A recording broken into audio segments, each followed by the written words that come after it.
ഇന്ന് സഭയ്ക്കകത്ത് വചനം മാറിപ്പോയപ്പോൾ ഇന്ന് സഭയിൽ നടക്കുന്ന പല കാര്യങ്ങൾ നമുക്ക് തിരിച്ചറിയുവാൻ കഴിയുന്നില്ല.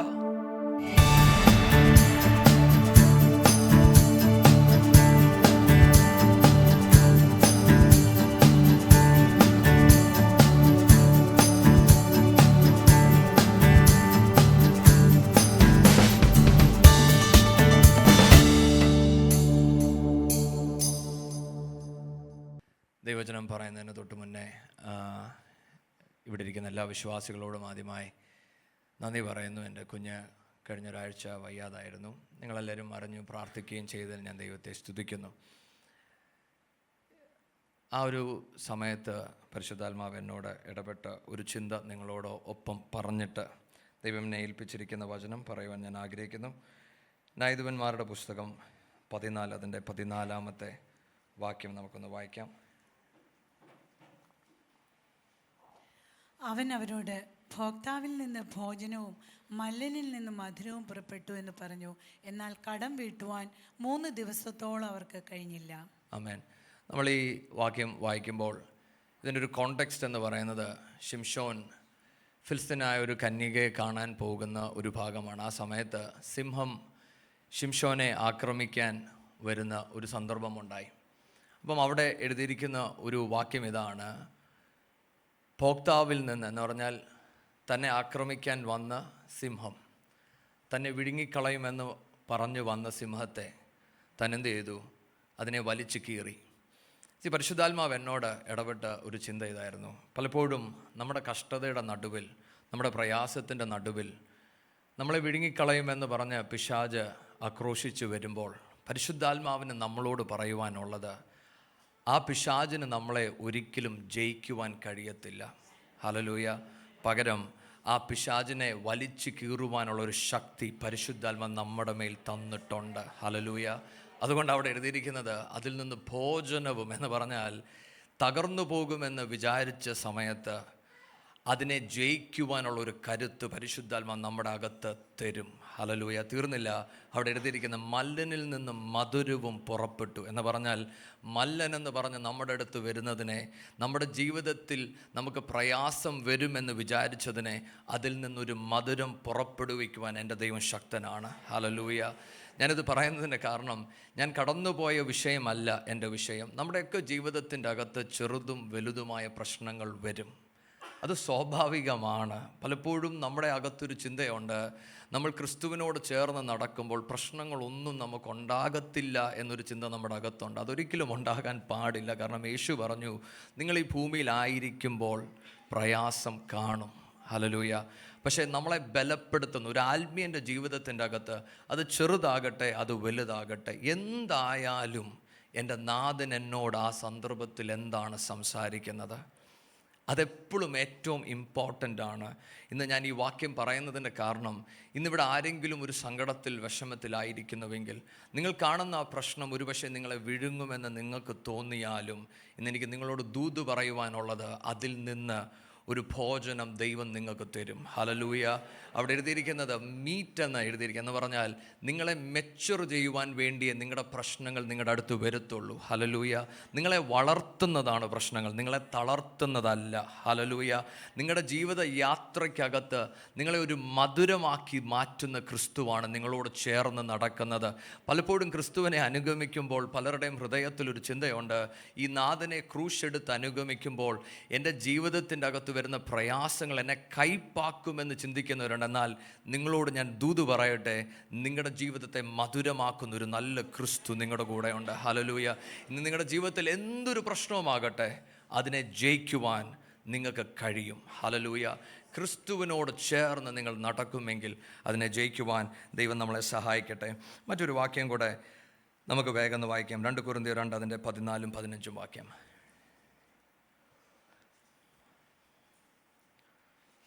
ക്രിസ്തുവിൽ ഞങ്ങളെ എപ്പോഴും ജയോത്സവമായി നടത്തുകയും എല്ലായിടത്തും ഞങ്ങളെ കൊണ്ട് തൻ്റെ പരിജ്ഞാനത്തിൻ്റെ വാസന വെളിപ്പെടുത്തുകയും ചെയ്യുന്ന ദൈവത്തിന് സ്തോത്രം. രക്ഷിക്കപ്പെടുന്നവരുടെ ഇടയിലും നശിക്കുന്നവരുടെ ഇടയിലും ഞങ്ങൾ ദൈവത്തിന് ക്രിസ്തുവിൻ്റെ സൗരഭ്യവാസനയാകുന്നു. 14-ാമത്തെ വാക്യം നിങ്ങൾ ഒന്നുകൂടെ ശ്രദ്ധിച്ചേ. അവിടെ എഴുതിയിരിക്കുന്നത്, പൗലോസ് താൻ തൻ്റെ ജീവിതത്തിൽ ചില കാര്യങ്ങൾക്ക് തീരുമാനമെടുക്കുമ്പോൾ ആ വിഷയത്തിൻ്റെ അകത്ത് ഒന്നും സംഭവിച്ചില്ല, പക്ഷേ അതിൻ്റെ നടുവിൽ പൗലോസ് പറയുകയാണ്, ക്രിസ്തുവിൽ ഞങ്ങളെ എപ്പോഴും ജയോത്സവമായി നടത്തുന്ന ക്രിസ്തു. ഹല്ലേലൂയ. മറ്റൊരർത്ഥത്തിൽ എൻ്റെ ജീവിതത്തിൻ്റെ അകത്ത് എന്തു വിഷയം സംഭവിച്ചാലും, ആ വിഷയത്തിൻ്റെ മുന്നിൽ വാതിൽ അടഞ്ഞാലും തുറന്നാലും ക്രിസ്തു നിമിത്തം ഞാൻ ജയോത്സവമായി അതിൽ നടക്കും. ഹല്ലേലൂയ. എന്തുകൊണ്ട്?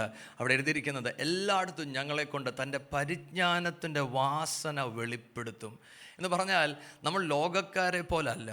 ഒരു വിഷയം വരുമ്പോൾ ഇതിനെ ഞാൻ ജയിക്കും എന്ന് 10 പ്രാവശ്യം പറയുമല്ല. ക്രിസ്തുവിൻ്റെ പരിജ്ഞാനം നിങ്ങളുടെ അകത്ത് വെളിപ്പെടുമ്പോൾ ആ പരിജ്ഞാനം നിങ്ങളിൽ കൂടെ ഒരു ക്രിസ്തുവിൻ്റെ വാസന വെളിപ്പെടുത്തി വരും. ഞാൻ പറയുന്നത് നിങ്ങൾക്ക് മനസ്സിലാവുന്നുണ്ടോ? നമ്മുടെ ജീവിതത്തിൻ്റെ അകത്ത് എന്തൊരു പ്രശ്നം വരുമ്പോഴും നമ്മൾ ദൈവത്തിൻ്റെ മുഖം അന്വേഷിക്കണം. അത് അന്വേഷിക്കുമെങ്കിൽ നമ്മൾ ജയാളിയായി അതിൽ നിന്ന് പുറത്തു വരും നിശ്ചയം. ഹല്ലേലൂയ. ആ പ്രശ്നത്തെ നിങ്ങൾ ജയിക്കുമോ എന്നതല്ല ചോദ്യം, ആ പ്രശ്നം നിങ്ങളെ തകർക്കത്തില്ല. ആമേൻ. കാരണം ക്രിസ്തു നിങ്ങളുടെ കൂടെ ഉള്ളതുകൊണ്ട് നിങ്ങളിൽ നിന്ന് ഒരു സൗരഭ്യം വെളിപ്പെട്ടു വരും. ഹല്ലേലൂയ. ഇന്ന് എന്നെ കേൾക്കുന്ന ചിലവരോട് ഞാൻ പറയട്ടെ, നിങ്ങൾ കടന്നു പോകുന്ന പ്രശ്നം എന്തുമാകട്ടെ, എന്നാൽ നിങ്ങളിൽ കൂടെ ക്രിസ്തുവിൻ്റെ ഒരു സൗരഭ്യം വെളിപ്പെടുവാൻ ഈ പ്രശ്നം കാരണമായി വരും. ഈ പ്രശ്നം മുഖാന്തരം ഒരു പുതിയ വെളിപ്പാട്, ഒരു പുതിയ അഭിഷേകം നിങ്ങളുടെ ജീവിതത്തിൻ്റെ മേൽ വെളിപ്പെട്ടു വരും. അതുകൊണ്ട് തന്നെ നിങ്ങൾ നിങ്ങളുടെ പ്രശ്നത്തെ നോക്കിക്കൊണ്ട് പറയണം, ക്രിസ്തു നിമിത്തം എല്ലാ വിഷയത്തിലും ഞാൻ ജയിക്കുക തന്നെ ചെയ്യും. ഹല്ലേലൂയ. ഹല്ലേലൂയ. മറ്റൊരു വാക്യം കൂടെ നമുക്ക് വായിക്കാം. സങ്കീർത്തനം 84 അതിൻ്റെ 6ഉം 7ഉം വാക്യം. കണ്ണുനീർ താഴ്വരയിൽ കൂടി കടക്കുമ്പോൾ അവർ അതിനെ ജലാശയമാക്കി തീർക്കുന്നു. മുൻമഴയാൽ അത് അനുഗ്രഹപൂർണമായി തീരുന്നു. അവർ മേൽക്കുമേൽ ബലം പ്രാപിക്കുന്നു. എല്ലാവരും സിയോനിൽ ദൈവസന്നിധിയിൽ ചെന്നെത്തുന്നു. ആമേൻ. നിങ്ങൾ ശ്രദ്ധിച്ചോ? നമ്മൾ കണ്ണുനീർ താഴ്വരയിൽ കൂടെ പോയാലും കണ്ടോ, നമ്മൾ തകർന്നു പോകുകയല്ല, നമ്മൾ ബലത്തിന്മേൽ ബലം പ്രാപിക്കുകയാണ്. ഹല്ലേലൂയ. എന്തുകൊണ്ട്?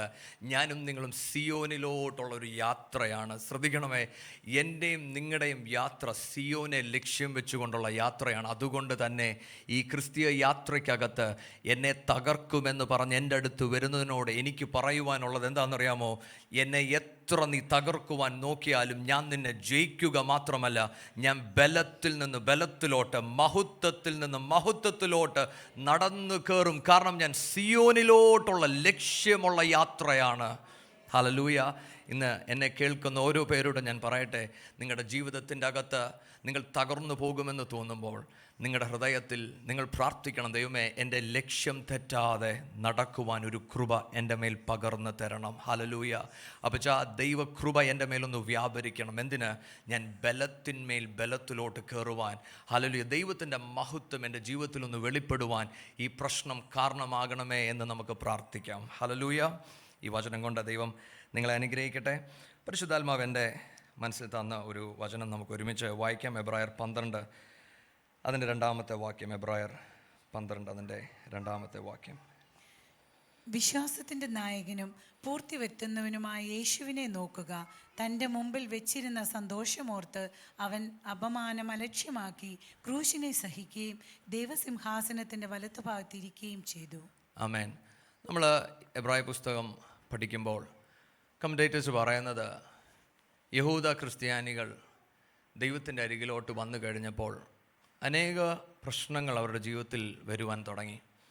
അത് നിമിത്തം പലരും തിരിച്ച് ആ യഹൂദ മതത്തിലോട്ട് തിരിച്ചു പോകുവാൻ തുടങ്ങിയപ്പോൾ ഈ എബ്രായ ലേഖനം എഴുതിയ ആൾ അവരോട് പറയുവാണ്, നിങ്ങൾ ഇതുവരെയും കണ്ടത് ഒരു ഷാഡോ ആണ്, ശരിക്കുമുള്ളത് നിങ്ങൾ ക്രിസ്തുവിലാണ് കാണാൻ പോകുന്നതെന്ന് പറഞ്ഞ് താൻ എഴുതുന്ന ഒരു ലെറ്ററാണ് നമ്മൾ ഈ വായിക്കുന്നത്. എന്നാൽ നമ്മൾ ഈ വായിച്ച വാക്യത്തിൻ്റെ അത് നിങ്ങൾ ശ്രദ്ധിച്ചോ? വിശ്വാസത്തിൻ്റെ നായകനും പൂർത്തി വരുത്തുന്നവനുമായ യേശുവിനെ നോക്കുക. നമ്മൾ ഈ എബ്രായർ 12 പഠിച്ചാൽ അതിനെ നമുക്ക് 3ആയിട്ട് തിരിക്കാൻ പറ്റും.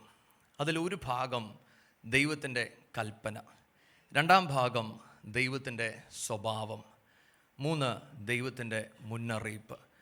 എന്ന് പറഞ്ഞാൽ നമ്മൾ ഇന്ന് ചിന്തിക്കാൻ പോകുന്ന ഒരു ഭാഗം മാത്രമാണ് നമ്മളിന്ന് ചിന്തിക്കാൻ പോകുന്നത്. അവിടെ എഴുതിയിരിക്കുന്നത് വിശ്വാസത്തിൻ്റെ നായകനും പൂർത്തി വരുന്നവനുമായ യേശുവിനെ നോക്കുക.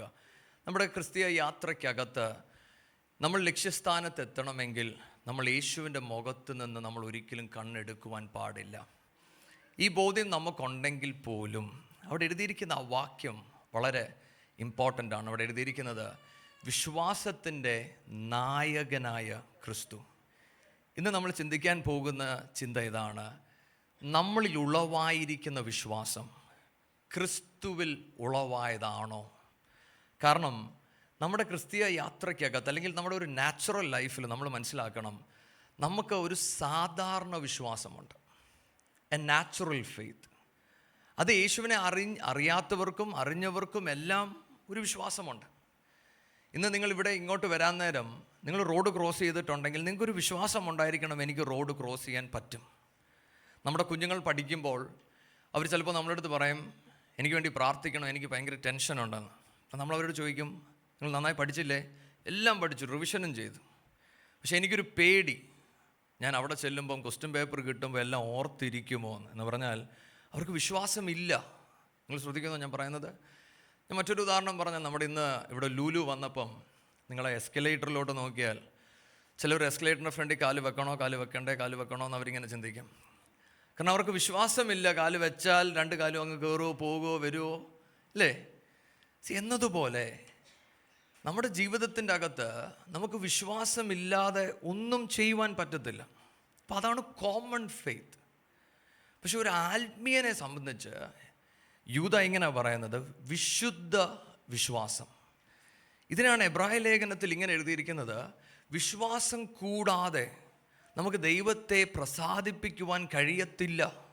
അപ്പം മറ്റൊരർത്ഥത്തിൽ ക്രിസ്തുവിനെ അനുഗമിക്കുന്ന ഒരു ആത്മീയൻ എന്തുണ്ട്? ഒരു വിശുദ്ധ വിശ്വാസമുണ്ട്. അങ്ങനെയെങ്കിൽ ഒരു നാച്ചുറൽ ഫെയ്ത്ത് ഉണ്ട്, ഒരു ഹോളി ഫെയ്ത്ത് ഉണ്ട്, മൂന്നാമത് ഒരു അൺഹോളി ഫെയ്ത്ത് ഉണ്ട്. ക്രിസ്തുവിൽ നിന്ന് ഉളവാകാത്ത വിശ്വാസവും ഉണ്ട്. നമ്മൾ ഈ ദൈവവചനം പഠിക്കുമ്പോൾ നമ്മൾ അവിടെയാണ് നമ്മൾ ശ്രദ്ധിക്കേണ്ടത്. ദൈവമേ, എന്നിൽ ഉളവായിരിക്കുന്ന വിശ്വാസം ക്രിസ്തുവിൽ നിന്നാണോ ഉളവായത്? കാരണം അതുകൊണ്ടാണ് നമ്മൾ എബ്രായർ 10, 11, 12 പഠിക്കുമ്പോഴേ ഈ വിശ്വാസത്തെക്കുറിച്ചാണ് ഈ ലേഖനക്കാരൻ എഴുതിയിരിക്കുന്നത്. അതുകൊണ്ട് 10ൻ്റെ അവസാനത്തിൽ ഇങ്ങനെ പറയുന്നത്, എൻ്റെ നീതിമാൻ വിശ്വാസത്താൽ ജീവിക്കുന്നു. എന്നാൽ അങ്ങനെ ജീവിക്കുന്ന ഒരു മനുഷ്യൻ തിരിഞ്ഞുപോയാൽ ഞാൻ അവനിൽ പ്രസാദിക്കുന്നില്ലെന്ന് എഴുതിയിരിക്കുന്നത്. മനസ്സിലായോ? എന്ന് പറഞ്ഞാൽ ഈ ക്രിസ്തീയ യാത്രയ്ക്കകത്ത് വിശ്വാസത്താൽ തുടങ്ങിയിട്ട് മറിഞ്ഞു പോകുവാനുള്ള സാധ്യതയുണ്ട്. അതുകൊണ്ട് അവിടെ എഴുതിയിരിക്കുന്നത് ഈ നായകനായ നാഥൻ പൂർത്തീകരിക്കണം. അപ്പോൾ എൻ്റെയും നിങ്ങളുടെയും പ്രാർത്ഥന ഇതായിരിക്കണം: പിതാവേ, അങ്ങയിലാണ് തുടങ്ങിയതെങ്കിൽ അത് പൂർത്തീകരിക്കുവാൻ എൻ്റെ നാഥൻ വിശ്വസ്തനാണ്. ഹല്ലേലൂയ. അതിന് ഞാനും നിങ്ങളും ഒന്നും ചെയ്യേണ്ട. എൻ്റെ നാഥൻ വിളിച്ചിട്ടുണ്ടെങ്കിൽ വിളിച്ച ദൈവം വിശ്വസ്തനാണ്. എന്നാൽ എൻ്റെ ക്രിസ്തീയ യാത്രയ്ക്കകത്ത് എൻ്റെ വിശ്വാസത്തെ ഒന്ന് ശോധന ചെയ്യേണ്ട ചുമതല എൻ്റേതാണ്. ആമേൻ. ഞാൻ പറഞ്ഞത് നിങ്ങൾക്ക് മനസ്സിലാവുന്നുണ്ടോ? എൻ്റെ നാഥനെ ഉളവാക്കുന്നതെങ്കിൽ അത് പൂർത്തീകരിക്കുവാൻ നാഥനുണ്ട്. പക്ഷെ എൻ്റെ നാഥനിൽ നിന്നല്ല വിശ്വാസം പൂർത്തി വന്നത്, നായകനായി ക്രിസ്തുവിൽ നിന്നല്ല ഈ വിശ്വാസം വന്നതെങ്കിൽ പൂർത്തീകരിക്കുമോ എന്നത് ചോദ്യചിഹ്നമാണ്. ആമേൻ. ഞാൻ പറയുന്നത് നിങ്ങൾക്ക് മനസ്സിലാവുന്നുണ്ടോ? അതുകൊണ്ടാണ് 1 തിമോത്തി 3 അതിൻ്റെ 9-ാമത്തെ വാക്യം ഒന്ന് നമുക്ക് വായിക്കാം. അവർ വിശ്വാസത്തിന്റെ മർമ്മം ശുദ്ധ മനസാക്ഷിയിൽ വെച്ചുകൊള്ളുന്നവർ ആയിരിക്കണം. ആമേൻ. അപ്പം അവിടെ എഴുതിയിരിക്കുന്നത് വിശ്വാസത്തിൻ്റെ മർമ്മം. ഈ വിശ്വാസം എന്ന് പറയുന്നത് ഒരു മർമ്മമായിരുന്നു. നമുക്ക് ജാതികളായിരുന്ന ഞാനും നിങ്ങളും ദൈവത്തിൽ നിന്ന് അകന്നിരുന്നവരാണ്. നമുക്ക് ഒരിക്കലും ദൈവത്തിൻ്റെ അരികിലോട്ട് അടുത്തു വരുവാൻ നമുക്ക് കഴിയത്തില്ലായിരുന്നു. അങ്ങനെ ഇരുന്ന എന്നെയും നിങ്ങളെയും ക്രിസ്തു നിമിത്തം നമുക്ക് യേശുവിൻ്റെ അരികിലോട്ട് അടുത്തു വരുവാൻ, ദൈവത്തിൻ്റെ അരികിലോട്ട് അടുത്തു വരുവാൻ നമുക്ക് കഴിഞ്ഞു. മർമ്മമായിരുന്ന കാര്യം ക്രിസ്തു നമുക്ക് വെളിപ്പെടുത്തി. ആ വെളിപ്പാട് പ്രാപിച്ചവരാണ് ഞാനും നിങ്ങളും. എന്നാൽ നിങ്ങൾ അടുത്ത വാക്യം നോക്കിക്കേ. 1 പത്രോസ് 2:2. 1 പത്രോസ് 1 അതിൻ്റെ 23-ാം വാക്യം. കെടുന്ന ബീജത്താലല്ല, കെടാത്തതിനാൽ ജീവനുള്ളതും നിലനിൽക്കുന്നതുമായ ദൈവവചനത്താൽ തന്നെ നിങ്ങൾ വീണ്ടും ജനിച്ചിരിക്കുന്നു. ആമേൻ. നിങ്ങൾ എങ്ങനെയാണ് വീണ്ടും ജനിച്ചിരിക്കുന്നത്? ദൈവവചനത്താൽ. ഒന്നാമത്തെ കാര്യം, ക്രിസ്തുവിൽ ഉളവാകുന്ന വിശ്വാസം അത് നമ്മളിൽ വെളിപ്പെടണമെങ്കിൽ ദൈവവചനം എന്നിലും നിങ്ങളിലും ക്രിയ ചെയ്യണം. ഈ ദൈവവചനം എന്നിലും നിങ്ങളിലും ക്രിയ ചെയ്തില്ല എങ്കിൽ നമ്മളിൽ ഉള്ളത് ക്രിസ്തുവിൽ നിന്ന് ഉളവാകുന്ന വിശ്വാസമല്ല. നേരത്തെ അങ്കിൾ പറഞ്ഞ പോലെ നമ്മൾ ഓരോ പേരും യേശുവിനെ അനുഗമിക്കുമ്പോൾ നമുക്ക് നമ്മുടേതായ ചില ആവശ്യങ്ങളുണ്ട്. അത് ചിലപ്പം അപ്പമായിരിക്കാം, സൗഖ്യമായിരിക്കാം, എന്തുമാകാം. പക്ഷേ എൻ്റെ നാഥൻ അതിന് ഉത്തരം തരുമ്പോൾ ഞാൻ യേശുവിനെ വിശ്വസിച്ചു എന്ന് പറഞ്ഞതുകൊണ്ട് ക്രിസ്തുവിൽ ഉളവാകുന്ന വിശ്വാസം എന്നിൽ ഉണ്ടാകണമെന്ന് നിർബന്ധമില്ല. അതുകൊണ്ടാണ് നിങ്ങൾ സഭായോഗത്തിന് വരുമ്പോൾ ഈ തിരുവചനത്തിന് ഇത്ര പ്രാധാന്യമുള്ളത്. കാരണം ക്രിസ്തുവിൽ ഉളവാകുന്ന വിശ്വാസം അത് നിലനിൽക്കണമെങ്കിൽ ദൈവത്തിൻ്റെ വചനം നമ്മുടെ അകത്ത് ക്രിയ ചെയ്യണം. ഈ വചനം എന്നിൽ ക്രിയ ചെയ്യുന്നില്ലെങ്കിൽ ഈ വിശുദ്ധ വിശ്വാസം നിലനിൽക്കുകയില്ല. അതുകൊണ്ടാണ് വചനം പറയുന്നത്, റോമർ 10:17 ഇങ്ങനെ പറയുന്നത്, വിശ്വാസം കേൾവിയാൽ, കേൾവി ദൈവവചനത്താൽ. എന്തെങ്കിലും കേട്ടാൽ ഈ വിശുദ്ധ വിശ്വാസം വർദ്ധിക്കത്തില്ല. ഇന്ന് പലപ്പോഴും സഭായോഗത്തിന് വരുമ്പോൾ പലരും ചോദിക്കുന്നത്, ഇത്രയൊക്കെ വചനം പറയേണ്ട ആവശ്യമുണ്ടോ? ഇത് പറഞ്ഞ് ഇപ്പം നമ്മൾ എത്തിയ സ്ഥലം എന്താണെന്ന് ചോദിച്ചാൽ ഇപ്പം വചനമില്ല. ഇപ്പം പലരും പറയുന്നത് നമുക്ക് വചനത്തിൻ്റെ ആവശ്യമില്ല. മക്കളെ, എന്തുകൊണ്ടാണ് നമ്മൾ അവിടെ എത്തിച്ചേരുന്നത്? കാരണം നമ്മളിൽ ഉളവാകുന്ന വിശ്വാസം ക്രിസ്തു കേന്ദ്രീകൃതമല്ല. ക്രിസ്തുവിൽ ഉളവാകുന്ന വിശ്വാസം ദൈവത്തിൻ്റെ വചനത്തെ നമ്മൾ ഡിസയർ ചെയ്യും. അതുകൊണ്ടാണ് നിങ്ങൾ വായിച്ചേ 1 പത്രോസ് 1:23 കെടുന്ന ബീജത്താലല്ല, കെടാത്തതിനാൽ ജീവനുള്ളതും നിലനിൽക്കുന്നതുമായ ദൈവവചനത്താൽ തന്നെ നിങ്ങൾ വീണ്ടും ജനിച്ചിരിക്കുന്നു. 1 പത്രോസ് 2:2 കൂടെ. ഇപ്പോൾ ജനിച്ച ശിശുക്കളെ പോലെ രക്ഷയ്ക്കായി വളരുവാൻ വചനമെന്ന മായമില്ലാത്ത പാൽ കുടിപ്പാൻ വാഞ്ചിപ്പീൻ. കർത്താവ്, ശ്രദ്ധിച്ചോ, ശിശുക്കളെ പോലെ നമ്മൾ ഈ വചനത്തിന് വേണ്ടി വാഞ്ചിക്കണം. ദൈവമക്കളെ, നമ്മളിൽ ഉളവായ വിശ്വാസം ക്രിസ്തുവിൽ നിന്നാണെങ്കിൽ, ക്രിസ്തുവാണ് നായകനെങ്കിൽ നമ്മൾ ദൈവവചനത്തിനു വേണ്ടി നമ്മൾ വാഞ്ചിക്കും. മനസ്സിലാവുന്നുണ്ടോ? അങ്ങനൊരു വാഞ്ച നമ്മളിൽ ഉളവാകുന്നില്ലെങ്കിൽ നമ്മുടെ വിശ്വാസത്തെ നമ്മൾ ശോധന ചെയ്യണം. അവിടെ എഴുതിയിരിക്കുന്നത്, ഈ വിശ്വാസം എങ്ങനെയാണ് വളരുന്നത്? ഈ മായമില്ലാത്ത വചനം നമ്മൾ കുടിക്കുമ്പോഴാണ്. ഇന്ന് പലർക്കും ദൈവവചനത്തോട് അവർക്ക് വാഞ്ചയില്ല. They don't hunger and thirst for the word of God. ഇവിടെ ഇരിക്കുന്ന എല്ലാവരും കൊച്ചു കുഞ്ഞുങ്ങളെ വളർത്തിയവരാണ്. ഈ കൊച്ചു കുഞ്ഞുങ്ങൾ അവർക്ക് വിശക്കുമ്പോൾ അവർ കരയാൻ തുടങ്ങും, അവർക്ക് പാല് വേണം. പക്ഷേ ഇന്ന് സഭയ്ക്കകത്ത് നിന്ന് ദൈവവചനത്തിനായി ഒരു നിലവിളിയില്ല. നമുക്ക് എന്തെങ്കിലും കേട്ടാൽ മതി. ക്രിസ്തുവിൽ ഉളവാകുന്ന വിശ്വാസം നിലനിൽക്കണമെങ്കിൽ ഈ ദൈവവചനത്തിന് മാത്രമേ കഴിയത്തുള്ളൂ. ഞാനും നിങ്ങളും ക്രിസ്തുവിൽ വളരുന്നത് ഈ വചനപ്രകാരമാണ്. ഇന്ന് സഭയ്ക്കകത്ത് വചനം മാറിപ്പോയപ്പോൾ ഇന്ന് സഭയിൽ നടക്കുന്ന പല കാര്യങ്ങൾ നമുക്ക് തിരിച്ചറിയുവാൻ കഴിയുന്നില്ല. ഇത് ശരിയാണോ ഇത് തെറ്റാണോ എന്ന് നമുക്ക് മനസ്സിലാക്കാൻ പറ്റുന്നില്ല. പക്ഷേ ഏത് ശരിയാണ് ഏത് തെറ്റ് എന്ന് പറയണമെങ്കിൽ അത് വചനത്തിന് മാത്രമേ പറ്റത്തുള്ളൂ. ആ വചനത്തെ നമ്മൾ മാറ്റിക്കളഞ്ഞാൽ നമ്മുടെ വിശ്വാസം മാറിപ്പോകും. ഇന്ന് എന്തുകൊണ്ടാണ് നമ്മൾ ഈ വചനം ഇത്ര കാര്യമായി പഠിക്കുന്നതെന്നറിയാമോ? ക്രിസ്തുവാണ് എൻ്റെ നായകൻ, പക്ഷെ എന്നിലിരിക്കുന്ന വിശ്വാസം ശരിയാണോ? അപ്പോൾ ഒന്നാമത്തെ കാര്യം, ക്രിസ്തുവിൽ ഉളവാകുന്ന വിശ്വാസമാണെങ്കിൽ ദൈവവചനത്തോട് എനിക്കൊരാർത്തി ഉണ്ടാകും.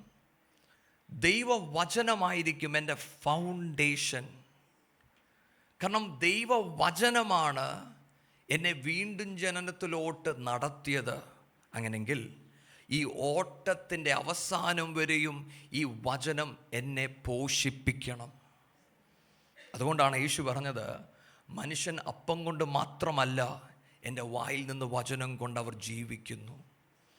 ദൈവമക്കളെ, എന്നെ കേൾക്കുന്ന ആരെങ്കിലും ഇതിൻ്റെ അകത്ത് ദൈവവചനം നിങ്ങളുടെ അകത്ത് ക്രിയ ചെയ്യുന്നില്ലെങ്കിൽ, ദൈവവചനം നിങ്ങൾക്ക് ഇമ്പോർട്ടൻ്റ് അല്ലെങ്കിൽ, നിങ്ങൾ ദൈവസന്നിധിയിൽ നിന്ന് പ്രാർത്ഥിക്കണം. ഞാൻ സാധാരണ ഇവിടെ പറയുന്നത് പോലെ, നമുക്കറിയാം, നമ്മൾക്ക് ആർക്കെങ്കിലും പനി പിടിക്കുമ്പോൾ നമുക്ക് ആദ്യം ഉണ്ടാകുന്നത് എന്താണ്? നമുക്ക് ഭക്ഷണത്തോട് ഒരു മടുപ്പ് തോന്നും. എന്തെടുത്ത് ഫ്രണ്ടിൽ വെച്ചാലും നമ്മൾ പറയും ഇത് വേണ്ട. കാരണം നമ്മുടെ അകത്തൊരു അസുഖമുണ്ട്. ദൈവത്തിലെ ഈ ദൈവവചനത്തോട് നിങ്ങൾക്ക് അങ്ങനെ ഒരു എഫക്റ്റ് ഉണ്ടാകുന്നെങ്കിൽ നിങ്ങളിൽ പാപമോ ദൈവത്തിന് ഇഷ്ടമില്ലാത്ത എന്തോ ഒന്ന് ഉണ്ട്. ഇന്ന് ഈ വചനം ധ്യാനിക്കുമ്പോൾ നിങ്ങൾ ദൈവസന്നിധിയിൽ പ്രാർത്ഥിക്കണം, പിതാവേ, ആ വാഞ്ച ഒന്ന് മടക്കി തരണം. എനിക്ക് പാട്ട് പാടാൻ ഇഷ്ടമാണ്, എനിക്ക് ചർച്ചിൽ വരാൻ ഇഷ്ടമാണ്, ഇതൊക്കെ നല്ലതാണ്. പക്ഷേ വചനത്തോട് നിങ്ങൾക്ക് പ്രിയമില്ലെങ്കിൽ യഹോവ ഭയം നിങ്ങൾക്കില്ല. യഹോവ ഭയം നിങ്ങൾക്കില്ലെങ്കിൽ നിങ്ങൾ ദൈവത്തെ അറിയുന്നില്ല. ദൈവത്തെ അറിയുന്നൊരു മനുഷ്യൻ ദൈവത്തെ ഭയപ്പെടും. ദൈവത്തെ ഭയപ്പെടുന്നൊരു മനുഷ്യൻ ദൈവവചനത്തോട് പ്രിയമുള്ള മനുഷ്യനായിരിക്കും. നമ്മൾ ദൈവസന്നിധിയിൽ പ്രാർത്ഥിക്കണം, പിതാവേ, എന്നിൽ ചില കുറവുകളുണ്ട്, എന്നെ സൗഖ്യമാക്കണം. ഈ വചനത്തോട് എനിക്ക് ആദ്യ സ്നേഹം നഷ്ടപ്പെട്ടിരിക്കുന്നു നാഥ. വെളിപ്പാട് പുസ്തകത്തിൽ നമ്മൾ സഭകളെക്കുറിച്ച് പഠിക്കുമ്പോൾ അവിടെ യേശു ദൂത് പറയുന്നതെല്ലാം സഭകളോടാണ്. പക്ഷെ എന്നെ അത്ഭുതപ്പെടുത്തിയത്, അതിൽ ഒരു സഭയിൽ യേശു പുറത്താണ് നിൽക്കുന്നത്. യേശു വാതിൽക്കൽ മുട്ടിക്കൊണ്ടിരിക്കുകയാണ്. പക്ഷെ സഭയ്ക്കകത്ത് വർഷിപ്പുണ്ട്, പ്രസംഗമുണ്ട്, എല്ലാ പരിപാടിയും അതിനകത്ത് നടപ്പുണ്ട്. പക്ഷെ യേശു മാത്രമില്ല. ദൈവത്തിലെ നമ്മുടെ ഈ ക്രിസ്തീയ യാത്രയ്ക്കകത്ത് ഇത് നമ്മൾ വളരെ ശ്രദ്ധിക്കണം. കാരണം യേശു തന്നെ ഇത് നമ്മളെ പഠിപ്പിച്ചിട്ടുണ്ട്. യേശുവിൻ്റെ അരികിൽ ആ നാളിൽ ചിലവർ അങ്ങയുടെ നാമത്തിൽ ഞങ്ങൾ അത്ഭുതം ചെയ്തു, പ്രവചിച്ചു എന്ന് പറയുമ്പോൾ അപ്പച്ചൻ പറയുവാണ്, ഞാൻ നിങ്ങളെ അറിയുന്നില്ല. ദൈവമക്കളെ, നമ്മുടെ ഈ ക്രിസ്തീയ യാത്ര ഓട്ടം തീർന്ന് അവിടെ ചെല്ലുമ്പോൾ അപ്പച്ചൻ അങ്ങയുടെ പേര് ഞാൻ എല്ലാം ചെയ്തിട്ടുണ്ടെന്ന് പറഞ്ഞ് അവിടെ ചെല്ലുമ്പം യേശു അപ്പച്ചൻ നമ്മുടെ മുഖത്ത് നോക്കിയിട്ട് ആരാ എന്ന് ചോദിച്ചാൽ നമ്മുടെ ചങ്ക് തകർന്നു പോകും. കാരണം ഇവിടെ നമ്മൾ അറിയപ്പെട്ടത് മൊത്തം യേശുവിൻ്റെ പേരില്ല. അവിടെ ചെന്നപ്പം യേശു പറഞ്ഞു, ഞാൻ എനിക്ക് നിന്നെ അറിയത്തുപോലും ഇല്ലെന്ന്. ദൈവമക്കളെ, അത് നമ്മുടെ ജീവിതത്തിൽ വരാതിരിക്കട്ടെ. നമ്മൾ ദൈവസന്നിധിയിൽ പ്രാർത്ഥിക്കണം, പിതാവേ, എൻ്റെ വിശ്വാസം ക്രിസ്തുവിൽ ഉളവാകുന്നത് ആകട്ടെ. അതങ്ങനെ ഉളവായതാണെങ്കിൽ ദൈവവചനത്തോട് നിങ്ങൾക്ക് പ്രിയം ഉണ്ടായിരിക്കും. ഒന്നാമത്തെ കാര്യം. രണ്ടാമത്തെ കാര്യം, 1 യോഹന്നാൻ 1 അതിൻ്റെ 3-ാമത്തെ വാക്യം. ഞങ്ങൾ കണ്ടും കേട്ടുമുള്ളത് നിങ്ങൾക്ക് ഞങ്ങളോട് കൂട്ടായ്മ ഉണ്ടാകേണ്ടതിന് നിങ്ങളോട് അറിയിക്കുന്നു. ഞങ്ങളുടെ കൂട്ടായ്മയോ പിതാവിനോടും അവൻ്റെ പുത്രനായ യേശു ക്രിസ്തുവിനോടും ആകുന്നു. ആമേൻ. ഞങ്ങളോട് കൂട്ടായ്മ ഉണ്ടാകേണ്ടതിന് ഞങ്ങൾ നിങ്ങളോട് അറിയിക്കുന്നു. ഞങ്ങളുടെ കൂട്ടായ്മയോ പിതാവിനോടും അവൻ്റെ പുത്രനായ യേശു ക്രിസ്തുവിനോടും ആകുന്നു. രണ്ടാമത്തെ കാര്യം, വിശുദ്ധ വിശ്വാസം നിങ്ങൾക്കുണ്ടെങ്കിൽ നിങ്ങൾക്ക് ക്രിസ്തുവുമായി ഒരു കൂട്ടായ്മ ഉണ്ടായിരിക്കും. യോഹന്നാൻ ഇത് പറയുമ്പോൾ യോഹന്നാൻ പറയുന്നത്, ഞങ്ങളോട് നിങ്ങൾ കൂട്ടായ്മ ഉണ്ടാകേണ്ടതിന് മാത്രമല്ല, ഞങ്ങൾക്ക് ആരോടെ കൂട്ടായ്മ എന്നറിയാമോ? പിതാവിനോടും പുത്രനോടും. ഇന്ന് പലരും സഭയ്ക്കകത്ത് പോലും പല കാര്യങ്ങൾ സ്റ്റേജിൽ നിന്ന് പറയുന്നത് അവരും ഒരു കൂട്ടായ്മ ഉണ്ടാകാൻ വേണ്ടിയാണ്. മറ്റൊരർത്ഥത്തിൽ പറഞ്ഞാൽ ഇന്ന് ചർച്ചുകളിൽ മൊത്തം ഫാൻ ക്ലബ്സ് ഉണ്ടാവുകയാണ്. സെലിബ്രിറ്റി പ്രീച്ചേഴ്സ് വന്നോടെ എല്ലാവർക്കും കുറേ ഫാൻസ് ഉണ്ട്. പക്ഷെ യോഹന്നാൻ എഴുതിയപ്പോൾ യോഹന്നാൻ ഫാൻ ഉണ്ടാകാൻ വേണ്ടി യോഹന്നാൻ ഒന്നും എഴുതിയില്ല. യോഹന്നാൻ പറയുന്നത് എന്താണെന്നറിയാമോ? ഞങ്ങൾ കണ്ടതും കേട്ടതും അറിഞ്ഞതും എന്ന് പറഞ്ഞാൽ ഞങ്ങൾ ഈ ക്രിസ്തുവിനെ അറിഞ്ഞു. ഇനി ഞങ്ങൾ നിങ്ങളോട് പറയുന്നത് എന്തിനാണെന്നറിയാമോ? നിങ്ങളും ഈ ക്രിസ്തുവിനെ അറിയണം. അങ്ങനെ അറിയുമ്പോൾ നമ്മൾ തമ്മിലുള്ള കൂട്ടായ്മ അത് ഞങ്ങൾക്കും നിങ്ങൾക്കും അനുഗ്രഹമായിരിക്കും. ഹല്ലേലൂയ. അല്ലാതെ ഞാൻ ശ്രേഷ്ഠനും നിങ്ങൾ താഴെ ഇരിക്കുന്നവരും അല്ല. യോഹന്നാന് വേണമെങ്കിൽ അങ്ങനെ എഴുതാമായിരുന്നു, കാരണം താൻ ക്രിസ്തുവിനോട് ചേർന്ന് നടന്നൊരു മനുഷ്യനാണ്. പക്ഷെ ക്രിസ്തുവിനെ അറിയുന്ന ഒരു മനുഷ്യനുണ്ടല്ലോ, അവനൊരിക്കലും തന്നെ താൻ അറിയിക്കുകയല്ല, ക്രിസ്തുവിനെ അറിയിക്കണമെന്നുള്ളതാണ് അവൻ്റെ ഏറ്റവും വലിയ ആഗ്രഹം. അതുകൊണ്ടാണ് യോഹന്നാൻ സ്നാപകൻ പറയുന്നത്, ഞാൻ കുറയണം and Jesus has to increase. Hallelujah. ദൈവമക്കളെ, എൻ്റെയും നിങ്ങളുടെയും കൂട്ടായ്മ ക്രിസ്തുവിനോട് ചേർന്നിരുന്നതായിരിക്കണം. എന്നിലും നിങ്ങളിലും ഈ വിശുദ്ധ വിശ്വാസമുണ്ടെങ്കിൽ നിങ്ങൾക്ക് ക്രിസ്തുവുമായി ഒരു കൂട്ടായ്മ ഉണ്ടായിരിക്കും, അല്ലെങ്കിൽ ഉണ്ടാകണം. ഇന്ന് നമ്മൾ ഈ വചനം ധ്യാനിക്കുമ്പോൾ ഞാൻ നിങ്ങളോട് ചോദിക്കട്ടെ, നിങ്ങൾക്ക് ക്രിസ്തുവുമായി ഒരു കൂട്ടായ്മ ഉണ്ടോ? ഒരു പക്ഷേ നിങ്ങൾ എന്നോട് പറയും, ഞാൻ രാവിലെ ബൈബിൾ വായിക്കാറുണ്ട്, ഒരുപാട് പ്രസംഗം പവർ വിഷന് കേൾക്കുന്നുണ്ട്, അതൊക്കെ നല്ലതാണ്. പക്ഷെ അതുകൊണ്ട് നിങ്ങൾക്ക് കൂട്ടായ്മ ഉണ്ടാകണമെന്ന് നിർബന്ധമില്ല. കൂട്ടായ്മ എന്ന് പറഞ്ഞാൽ എൻ്റെ നാഥൻ ചിന്തിക്കുന്നത് നിങ്ങൾ ചിന്തിക്കണം, എൻ്റെ നാഥൻ കാണുന്നത് നിങ്ങൾ കാണണം, എൻ്റെ നാഥൻ കേൾക്കുന്നത് നിങ്ങൾ കേൾക്കണം. മറ്റൊരർത്ഥത്തിൽ കൂട്ടായ്മയുടെ ഓപ്പോസിറ്റ് എന്താണെന്നറിയാമോ? സെൽഫിഷ്നെസ്, എൻ്റെ ഇഷ്ടം. ഞാൻ ഒറ്റയ്ക്ക് നടക്കുമ്പോൾ ഞാനാണ് എല്ലാം തീരുമാനിക്കുന്നത്, അല്ലേ? പക്ഷെ ഒരു കൂട്ടായ്മ വന്നാൽ എൻ്റെ കൂടിരിക്കുന്ന ആൾ എന്താണോ ആഗ്രഹിക്കുന്നത് അതാണ് ഞാൻ ചെയ്യുന്നത്. ഞാൻ നിങ്ങളോട് ചോദിക്കട്ടെ, നിങ്ങൾക്ക് ക്രിസ്തുവുമായൊരു കൂട്ടായ്മ ഉണ്ടോ? Is God leading your way? ദൈവമാണോ നിങ്ങളുടെ വഴികളെ നടത്തുന്നത്? ദൈവമാണോ നിങ്ങളോട് കാര്യങ്ങൾ പറഞ്ഞു തരുന്നത്? അടുത്ത വാക്യം കൂടെ വായിക്കാം. നമ്മുടെ സന്തോഷം പൂർണ്ണമാകുവാൻ ഞങ്ങൾ ഇത് നിങ്ങൾക്ക് എഴുതുന്നു. 5-ാമത്തെ വാക്യം കൂടെ. ദൈവം വെളിച്ചമാകുന്നു, അവനിൽ ഇരുട്ട് ഒട്ടുമില്ല എന്നുള്ളത് ഞങ്ങൾ അവനോട് കേട്ടു നിങ്ങളോട് അറിയിക്കുന്ന ദൂതാകുന്നു. ആമേൻ. നിങ്ങൾ അടുത്ത് വായിച്ചേ. അവനോട് കൂട്ടായ്മ ഉണ്ട് എന്ന് പറയുകയും ഇരുട്ടിൽ നടക്കുകയും ചെയ്താൽ നാം ഭോഷ്ക് പറയുന്നു, സത്യം പ്രവർത്തിക്കുന്നതുമില്ല. അവനോട് കൂട്ടായ്മ ഉണ്ട് എന്ന് പറയുകയും ഇരുട്ടിൽ നടക്കുകയും ചെയ്താൽ നമ്മൾ ഭോഷ്ക് പറയുന്നു. അപ്പം ഒന്ന്, കൂട്ടായ്മ. ഞാൻ ഈ കൂട്ടായ്മ എന്ന വാക്ക് പറയുമ്പോൾ നമുക്കത് പെട്ടെന്ന് നമ്മുടെ ഹൃദയത്തിൽ തോന്നും, ഞാൻ പ്രാർത്ഥിക്കുന്നുണ്ട്, ഞാനതെല്ലാം ചെയ്യുന്നുണ്ട്, അപ്പോൾ എനിക്ക് കൂട്ടായ്മയുണ്ട്. പക്ഷെ വചനം പറയുവാണ്, അല്ല, കൂട്ടായ്മയുള്ള ഒരാൾ എന്തും കൂടെ ചെയ്യണം, വെളിച്ചത്തിൽ നടക്കണം. കൂട്ടായ്മ ഉണ്ട് എന്ന് പറഞ്ഞിട്ട് നമ്മൾ ഇരുട്ടിലാണ് നടക്കുന്നതെങ്കിൽ നമ്മൾ എന്ത് ചെയ്യുന്നു? നമ്മൾ ഭോഷ്ക് പറയുന്നു. ദൈവമക്കളെ, ഞാനും നിങ്ങളും മുറിക്കകത്ത് കയറിയിരുന്ന് പ്രാർത്ഥിച്ചതുകൊണ്ടോ, ഒരു ഞായറാഴ്ച ഇവിടെ വന്ന് ഇങ്ങനെ സമയം ചെലവഴിച്ചതുകൊണ്ടോ എന്നിലും നിങ്ങളിലും ക്രിസ്തു ഉണ്ട് എന്ന് പറയുവാൻ കഴിയത്തില്ല. എൻ്റെയും നിങ്ങളുടെ നടപ്പ് മറ്റുള്ളവർ കാണണം. ആ നടപ്പിൻ്റെ അകത്ത് ക്രിസ്തു വെളിപ്പെടും. അതുകൊണ്ട് അവിടെ എഴുതിയിരിക്കുന്നത്, തന്നിൽ ഇരുട്ടൊന്നുമേയില്ല എന്ന് പറഞ്ഞാൽ ക്രിസ്തുവിനോട് ചേർന്ന് നടക്കുന്ന ഒരു മനുഷ്യന് പാപം ചെയ്യുവാൻ കഴിയത്തില്ല. അവൻ പാപത്തിൽ വീണു പോകത്തില്ലെന്നല്ല, അവൻ വീഴും.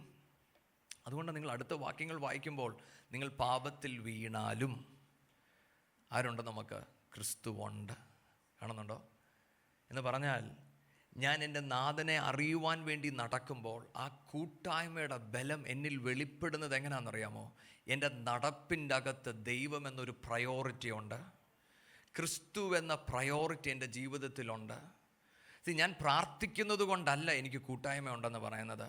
എൻ്റെ ജീവിതത്തിൻ്റെ എല്ലാം നിയന്ത്രിക്കുന്നത് ക്രിസ്തുവാണ്.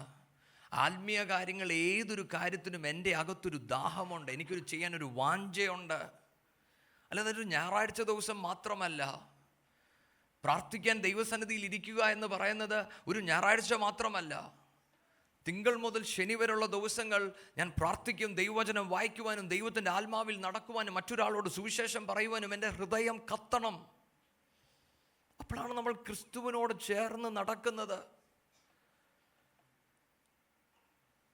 ഹല്ലേലൂയ. ദൈവമക്കളെ, നമ്മൾ ദൈവസന്നിധിയിൽ പ്രാർത്ഥിക്കണം, പിതാവേ, ഒരു കൂട്ടായ്മ മാത്രം പോരാ, അങ്ങ് നടക്കുന്നത് പോലെ നടക്കുവാൻ എൻ്റെ മേൽ ഒരു കൃപ തരണമെന്ന് നമ്മൾ പ്രാർത്ഥിക്കണം. അപ്പോൾ ഒന്നാമത്തെ കാര്യം ഞാൻ പറഞ്ഞത്, വിശുദ്ധ വിശ്വാസം നമ്മളിലുണ്ടെങ്കിൽ ദൈവവചനത്തോട് നമുക്കൊരു ഹങ്കർ ആൻഡ് തേഴ്സ്റ്റ് ഉണ്ടാകും. 2, നമുക്ക് ക്രിസ്തുവുമായി ഒരു ഫെലോഷിപ്പ് ഉണ്ടാകും. മൂന്നാമത്തേത് ഫസ്റ്റ് ജോൺ 2:13, 1 യോഹന്നാൻ 2 അതിൻ്റെ 13-ാമത്തെ വാക്യം. പിതാക്കന്മാരെ, ആദ്യം മുതലുള്ളവനെ നിങ്ങൾ അറിഞ്ഞിരിക്കയാൽ നിങ്ങൾക്ക് എഴുതുന്നു. ബാല്യക്കാരെ, നിങ്ങൾ ദുഷ്ടനെ ജയിച്ചിരിക്കയാൽ നിങ്ങൾക്ക് എഴുതുന്നു. കുഞ്ഞുങ്ങളെ, നിങ്ങൾ പിതാവിനെ അറിഞ്ഞിരിക്കയാൽ ഞാൻ നിങ്ങൾക്ക് എഴുതിയിരിക്കുന്നു. അപ്പോൾ മൂന്നാമത്തെ കാര്യം, ഈ വിശുദ്ധ വിശ്വാസം എന്നിലുണ്ടെങ്കിൽ ഇത് വളരുന്ന വിശ്വാസമാണ്.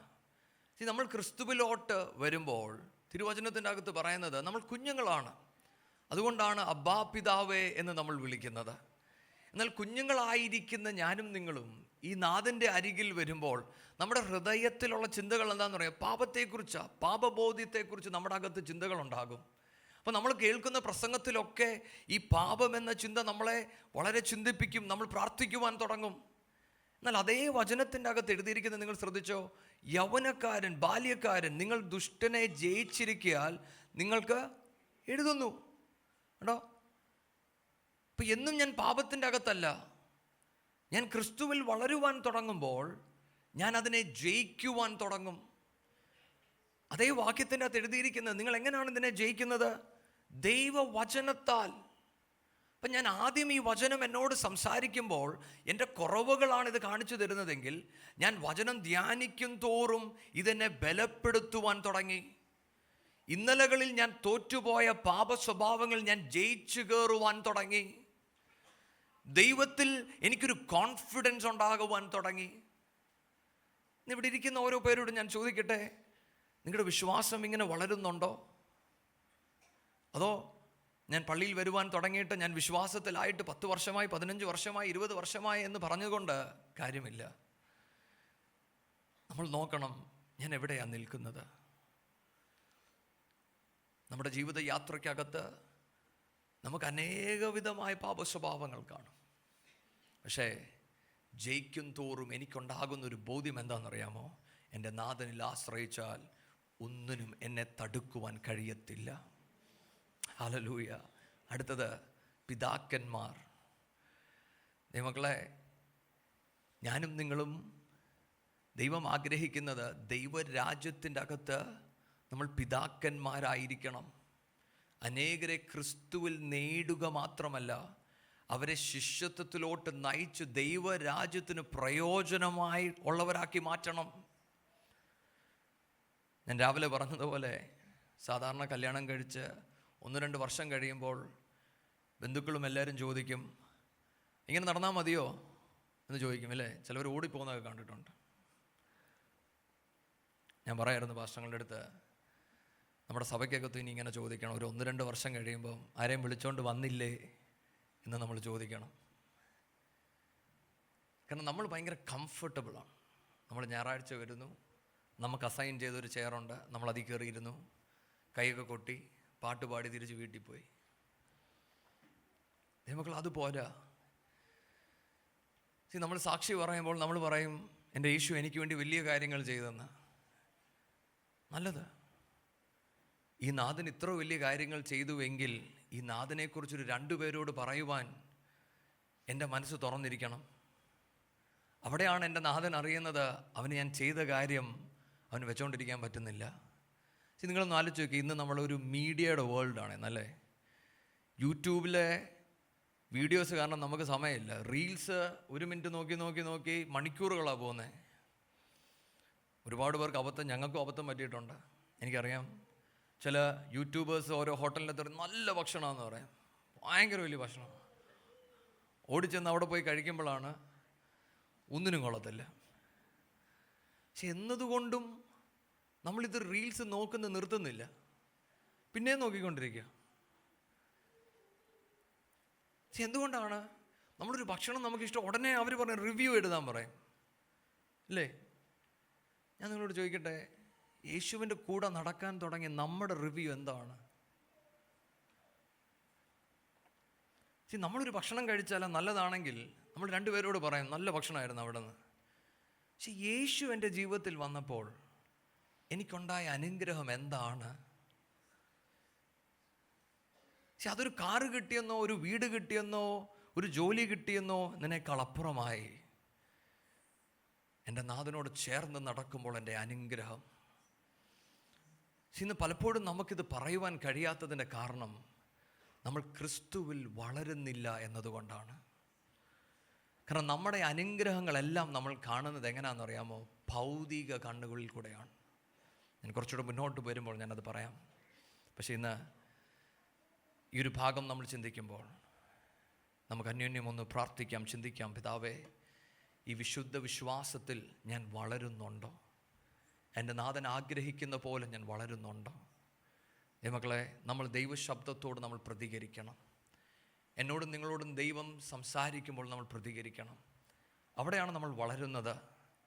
ആദ്യം നമ്മൾ ദൈവവുമായിട്ട് നടക്കുമ്പോൾ ദൈവം നമ്മുടെ പ്രാർത്ഥനകൾ കേൾക്കും, അനുഗ്രഹങ്ങൾ നമുക്ക് തരും. പക്ഷേ അടുത്ത 10-20 വർഷവും കഴിഞ്ഞിട്ടും ഇത് തന്നെയാണ് നമ്മൾ പറഞ്ഞുകൊണ്ടിരിക്കുന്നതെങ്കിൽ നമ്മൾ ക്രിസ്തുവിൽ വളരുന്നില്ല. പിന്നെ തൊട്ടുള്ള നമ്മുടെ പ്രാർത്ഥന എങ്ങനെ ആയിരിക്കണം എന്നറിയാമോ? പിതാവേ, എൻ്റെ ജീവിതത്തിൽ കുറവുകളുണ്ട്, അതിനെ എനിക്ക് ജയിക്കണം. എൻ്റെ വിഷയങ്ങൾ മാറാൻ തുടങ്ങണം.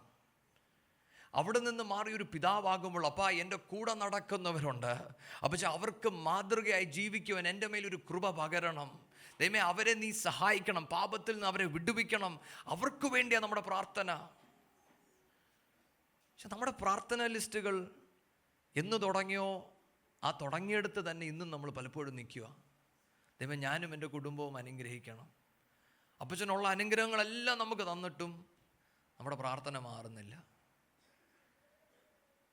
അത് മാറാത്തതിൻ്റെ കാരണം നമ്മളിൽ ഉളവായിരിക്കുന്ന ഈ വിശുദ്ധ വിശ്വാസത്തെ നമ്മൾ ശോധന ചെയ്തെടുക്കുന്നില്ല. നമ്മൾ ദൈവത്തോട് ചോദിക്കണം, പിതാവേ, എനിക്ക് വളരുവാൻ കഴിയുന്നില്ലല്ലോ. നിങ്ങളൊന്ന് ആലോചിച്ച് നോക്കിയാൽ നമ്മുടെ കുഞ്ഞുങ്ങളല്ലെ നമ്മൾ ഓരോ പേരും ജോലി ചെയ്യുമ്പം, നമ്മൾ ജോലി കിട്ടുമ്പോൾ നമുക്ക് സന്തോഷമാണ്. പക്ഷെ അതിലൊരു പ്രൊമോഷൻ വന്നില്ലെങ്കിൽ നമ്മൾ എന്തായിരിക്കും പറയുന്നത്? ജോലിയൊക്കെ നല്ലതാണ്, പക്ഷേ വളർച്ചയില്ല, അല്ലേ? പറയോ? എല്ലാവരും പറയും, അല്ലേ? നമ്മുടെ കുഞ്ഞുങ്ങളോടാണ് പറയും, നീ അധികം നാൾ ഇതിനകത്ത് പിടിച്ചേക്കണ്ട, ചാടിക്കോളാൻ പറയും. പക്ഷെ എന്താണെന്ന് അറിയത്തില്ല, നമ്മൾ സഭയ്ക്കകത്ത് വരുമ്പം നല്ല കംഫർട്ടബിൾ സ്ഥലം, ചെയറും ഉണ്ട്, AC ഉണ്ട്, നമുക്ക് ഇവിടെ തന്നെ ഇരുന്ന് കളയാം. വളരുന്നുള്ള അത് വിഷയമുള്ളൂ, പാസ്റ്റർ വളരുന്നുണ്ട്, പിന്നെ അത് മതി. നമുക്കുള്ള ഈ ദിവസങ്ങളിൽ നമുക്ക് പ്രാർത്ഥിക്കാം, ക്രിസ്തുവിൽ എനിക്ക് വളരണം. ചിലവരെ കൂടെ ക്രിസ്തുവിൽ നേടുവാൻ അപ്പോൾ നീ എനിക്ക് കൃപ പകർന്ന് തരണം.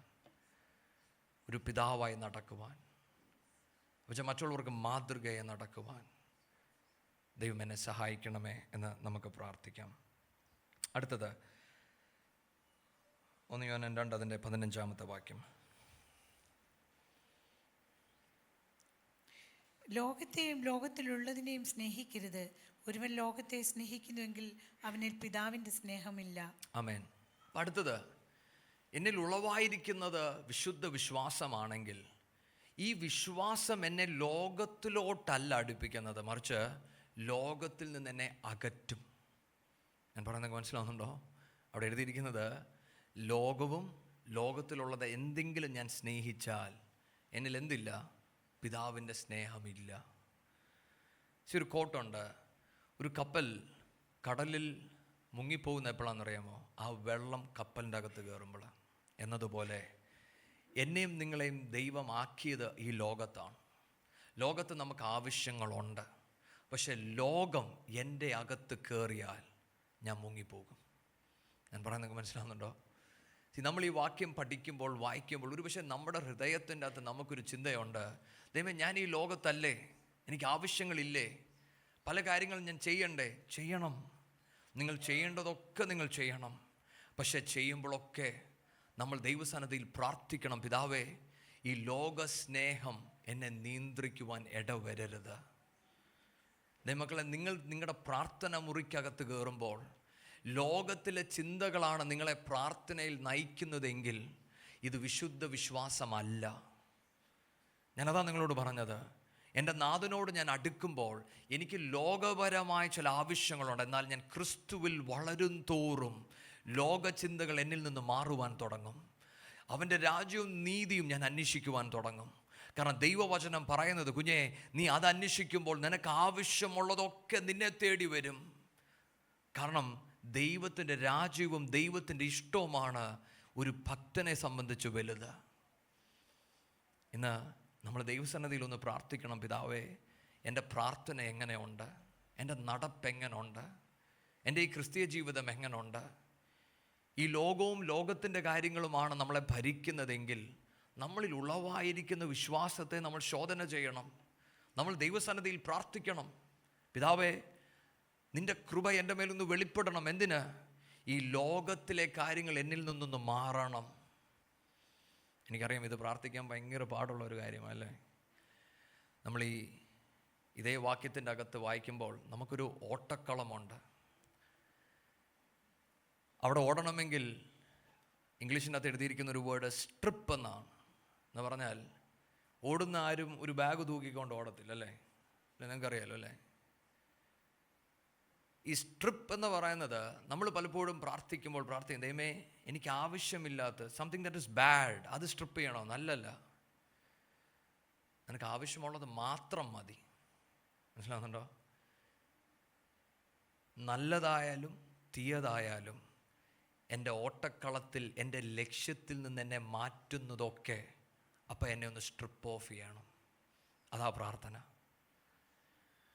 നിങ്ങൾ ഈ മൗണ്ട് എവറസ്റ്റ് ഒക്കെ കയറുന്ന ആൾക്കാരെ നോക്കിയാൽ ഒരു ഘട്ടം എത്തിയാൽ, ടോപ്പ് ലെയറിലെത്തിയാൽ പിന്നെ അവർക്ക് ശ്വാസമൊന്നും കിട്ടത്തില്ല. അപ്പം അതുവരെയും അവർ ക്യാരി ചെയ്യുന്ന എല്ലാം അവർ കളയും. പക്ഷെ അവർക്ക് ആവശ്യമുള്ളതുണ്ട്, പക്ഷെ അതും കൂടെ അവർ കളയും. എന്തിനാണെന്നറിയാം? ഗോളിൽ എത്തണമെങ്കിൽ അതേ വഴിയുള്ളൂ.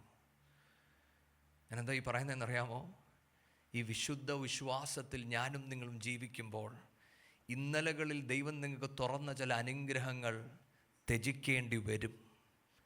അത് ത്യജിക്കണമെങ്കിൽ ലോകവും ലോകത്തിൻ്റെ ഒന്നിനെയും നിങ്ങൾ സ്നേഹിക്കുവാൻ പാടില്ല.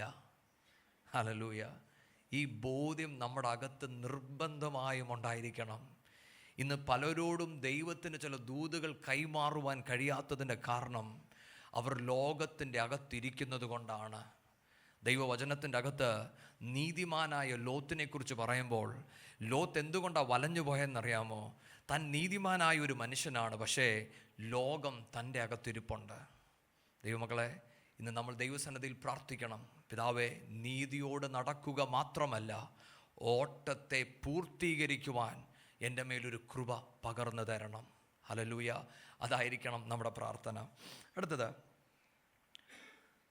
1 യോഹന്നാൻ 3 അതിൻ്റെ 1 തൊട്ട് 3 വരെയുള്ള വാക്യങ്ങൾ. കാൺമീൻ, നാം ദൈവമക്കളെന്ന് വിളിക്കപ്പെടുവാൻ പിതാവ് നമുക്ക് എത്ര വലിയ സ്നേഹം നൽകിയിരിക്കുന്നു. അങ്ങനെ തന്നെ നാം ആകുന്നു.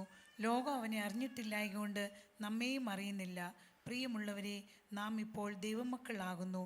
നാം ഇന്നതാകുമെന്ന് ഇതുവരെ പ്രത്യക്ഷമായില്ല. അവൻ പ്രത്യക്ഷനാകുമ്പോൾ നാം അവനെ താൻ ഇരിക്കും പോലെ തന്നെ കാണുന്നതാകൊണ്ട് അവനോട് സദൃശ്യന്മാരാകും എന്ന് നാം അറിയുന്നു. അടുത്തത്, എന്നിലും നിങ്ങളിലും ഈ വിശുദ്ധ വിശ്വാസമുണ്ടെങ്കിൽ നമ്മുടെ ലക്ഷ്യം, അല്ലെ, നമ്മുടെ കണ്ണുകൾ എവിടെ ആയിരിക്കും എന്നറിയാമോ? നിത്യതയെ ലക്ഷ്യം വെക്കുന്നതായിരിക്കും. അതുകൊണ്ട് അവിടെ എഴുതിയിരിക്കുന്നത് ലോകത്തിന് ഇതറിയത്തില്ല. അപ്പം ഞാനും ലോകക്കാരുമായിട്ട് എന്തുണ്ട്? വ്യത്യാസമുണ്ട്. എനിക്കൊരു പ്രത്യാശയുണ്ട്. എന്താണ്? എൻ്റെ നാഥൻ മടങ്ങി വരുന്നു. ഈ വിശുദ്ധ വിശ്വാസം എന്നിലില്ലെങ്കിൽ യേശുവിൻ്റെ മടങ്ങി വരവ് എനിക്കൊരു വിഷയമുള്ള കാര്യമല്ല. എനിക്ക് വിഷയം പിന്നെ, ദൈവമേ, എൻ്റെ ജീവിതം അങ്ങ് അനുഗ്രഹിക്കുമോ, ഞാൻ അങ്ങേ അനുഗമിക്കുവാണ്, അങ്ങാണ് എൻ്റെ എല്ലാം എന്ന് പറഞ്ഞ് നടക്കുന്നതാണ് വിശുദ്ധമല്ലാത്ത വിശ്വാസമുള്ളൊരു മനുഷ്യൻ ചെയ്യുന്നത്. പക്ഷെ വിശുദ്ധ വിശ്വാസം എന്നിലും നിങ്ങളിലും ഉണ്ടെങ്കിൽ നമ്മുടെ പ്രാർത്ഥന മുറിക്കകത്ത് നമ്മൾ കയറുമ്പോൾ ദൈവം എന്നോടും നിങ്ങളോടും ഇടപെടുന്നത് എന്തായിരിക്കും എന്നറിയോ? കുഞ്ഞെ, നിൻ്റെ ഈ ക്രിസ്തീയ യാത്രയ്ക്ക് നിന്നെ ഞാൻ ഒരുക്കുന്നത് മറുതലത്തിലെത്തിക്കുവാൻ വേണ്ടിയാണ്. ഹല്ലേലൂയ. ഈ വിശ്വാസം നമ്മുടെ അകത്ത് വെളിപ്പെടണം. ഈ വിശ്വാസം നമ്മളിൽ വെളിപ്പെട്ടില്ലെങ്കിൽ നമ്മൾ തകർന്നു പോകും. ഇന്ന് പലരും ചിന്തിക്കുന്നത് നിത്യത കാണണമെങ്കിൽ ഞാൻ ദർശനം കാണണമെന്നാണ്. അല്ല, പൗലോസിൻ്റെ വാക്കുകൾ നിങ്ങൾ ശ്രദ്ധിച്ചാൽ പൗലോസ് പറയുന്നത് ഞങ്ങൾ വിശ്വാസത്താൽ നടക്കുന്നു. ഈ നിത്യത എനിക്കും നിങ്ങൾക്കും എങ്ങനെ ബോധ്യം വരും? നമ്മളിൽ വസിക്കുന്ന പരിശുദ്ധാത്മാവ് ഇത് വെളിപ്പെടുത്തി തരും. ഇതുകൊണ്ടാണ് ഞാൻ പറഞ്ഞത്, ക്രിസ്തുവിൽ ഉളവാകുന്ന വിശ്വാസം, അതിന് മാത്രമേ ഇത് വെളിപ്പെടുത്തി കാണിക്കുവാൻ കഴിയത്തുള്ളൂ. അതുകൊണ്ട് അവിടെ എഴുതിയിരിക്കുന്നത് ഈ പ്രത്യാശ ഉള്ളവരൊക്കെയും എങ്ങനെയാണ് ജീവിക്കുന്നത്? അവരെ തന്നെ ശുദ്ധീകരിച്ചു ജീവിക്കും എന്ന് പറഞ്ഞാൽ, ഞാൻ ഈ ക്രിസ്തീയ യാത്രയ്ക്കകത്ത് എൻ്റെ പ്രശ്നങ്ങളല്ല എൻ്റെ വിഷയം. എൻ്റെ നാഥൻ മടങ്ങി വരുന്നത് കൊണ്ട്, നാഥൻ മടങ്ങി വരുമ്പോൾ അവൻ ഇരിക്കുന്നത് പോലെ എനിക്കിരിക്കണമെന്നുള്ളതാണ് എൻ്റെ ആഗ്രഹവും പ്രാർത്ഥനയും. ഇന്ന് പലരുടെയും വിഷയം, ദൈവമേ ഞാൻ നിന്നെ അനുഗമിച്ചില്ലേ, നീ പറഞ്ഞതെല്ലാം ഞാൻ കേട്ടില്ലേ, എന്നിട്ട് എന്താ അപ്പച്ച എൻ്റെ ജീവിതത്തിൽ ഇങ്ങനെ സംഭവിച്ചേ? കഴിഞ്ഞിടയ്ക്ക് പരിശുദ്ധാത്മാവിനോട് ഞാൻ ഈ ചോദ്യം ചോദിക്കണം. പരിശുദ്ധനോട് പറഞ്ഞ ഒരു കാര്യം ഞാൻ നിങ്ങളോട് പറയാം. നമ്മൾ പലപ്പോഴും ഈ പഴയ നിയമം എടുത്താണ് ഈ വാക്യങ്ങൾ പറയുന്നത്. പഴയ നിയമത്തിൻ്റെ അകത്ത് പറയുന്നുണ്ടല്ലേ, നിങ്ങൾ എൻ്റെ കൂടെ നടന്നാൽ ഞാൻ നിങ്ങളെ അനുഗ്രഹിക്കാം, ഈ രോഗങ്ങളൊന്നും നിങ്ങൾക്ക് വരത്തില്ല. ഇപ്പോൾ പരിശുദ്ധനോട് പറയായിരുന്നു, എടാ കുഞ്ഞെ, നിൻ്റെ കൊച്ചു കുഞ്ഞ് വളരുമ്പോൾ നീ അവനോട് പറയുന്നത് എന്താണെന്ന് അറിയാമോ? You are under my guidance, നീ എൻ്റെ അടിയിലാണ്, അതുകൊണ്ട് എനിക്ക് പറ്റുന്നതൊക്കെ ഞാൻ നിനക്ക് ചെയ്തു തരും. നീ എൻ്റെ സംരക്ഷണ കവചത്തിൻ്റെ അകത്തായിരിക്കുന്നത്. പഴയ നിയമം നോക്കുമ്പോൾ that's what God was trying to tell the people of Israel. അപ്പോൾ ഞാൻ ദൈവത്തോട് പറഞ്ഞപ്പോൾ കുറച്ചുകൂടെ നല്ലത് അതാണ്. കാരണം നമുക്ക് ആവശ്യമുള്ളതൊക്കെ അവിടെ കിട്ടുമല്ലോ. കാരണം നമ്മളൊക്കെ വളർന്നു വരുമ്പോൾ നമുക്ക് ഏറ്റവും ഇഷ്ടം നമ്മുടെ അപ്പൻ്റെ അമ്മയുടെയും കൂടെ ഇരിക്കുന്നതാണ്. നമുക്ക് എങ്ങനെ നടന്നാലും നമുക്ക് ആവശ്യമുള്ളതൊക്കെ നമ്മുടെ കൈ കിട്ടും. ശേഷിപ്പച്ചൻ എന്നോട് ചോദിച്ചേടാ മോനെ, പക്ഷെ കുറച്ചുകൂടെ കഴിയുമ്പം നിൻ്റെ മകൻ നിന്നെപ്പോലെ ഇരിക്കണം എന്നുള്ളതാണ് നിൻ്റെ ആഗ്രഹം എന്നതുപോലെ പുതിയ നിയമത്തിൻ്റെ അകത്ത് ദൈവത്തിൻ്റെ കവറിങ് അല്ല ദൈവം പറയുന്നത്, പകരം ക്രിസ്തു നമ്മളോട് ചേർന്ന് വസിക്കുകയാണ്. എന്തിന്? തന്നെ പോലെ ആകേണ്ടതിന് വേണ്ടി. ഹല്ലേലൂയ. പഴയ നിയമത്തിൻ്റെ അകത്ത് പ്രശ്നങ്ങളിൽ നിന്ന് നിന്നെ വിടുവിക്കുന്നൊരു ദൈവത്തെ നീ കാണുമ്പോൾ, പുതിയ നിയമത്തിൽ പ്രശ്നത്തിൻ്റെ നടുവിലും നിന്നെ ക്രിസ്തുവിനെ പോലെ ആക്കി മാറ്റുന്ന ഒരു നാഥൻ്റെ കരം നിൻ്റെ മേൽ ഉണ്ട്. ഹല്ലേലൂയ. അതുകൊണ്ടാണ് പുതിയ നിയമത്തിൻ്റെ അകത്ത് പറയുന്നത്, ഇമ്മാനുവേൽ, ഗോഡ് വിത്ത് അസ്. ദൈവം എൻ്റെ കൂടെ എന്ന് പറഞ്ഞാൽ, ഈ ഭൂമിയിൽ ഞാൻ നടക്കുമ്പോൾ എനിക്ക് എന്ത് സംഭവിക്കുമ്പോഴും എൻ്റെ അകത്തൊരു ബോധ്യമുണ്ട്, എൻ്റെ നാഥൻ എന്നെ പണിയുവാണ്. എന്തുകൊണ്ട്? എൻ്റെ നാഥൻ പണിയുന്നത് എൻ്റെ നാഥൻ്റെ വരവിൽ അവനെ പോലെ ആകേണ്ടതിന് വേണ്ടിയാണ്.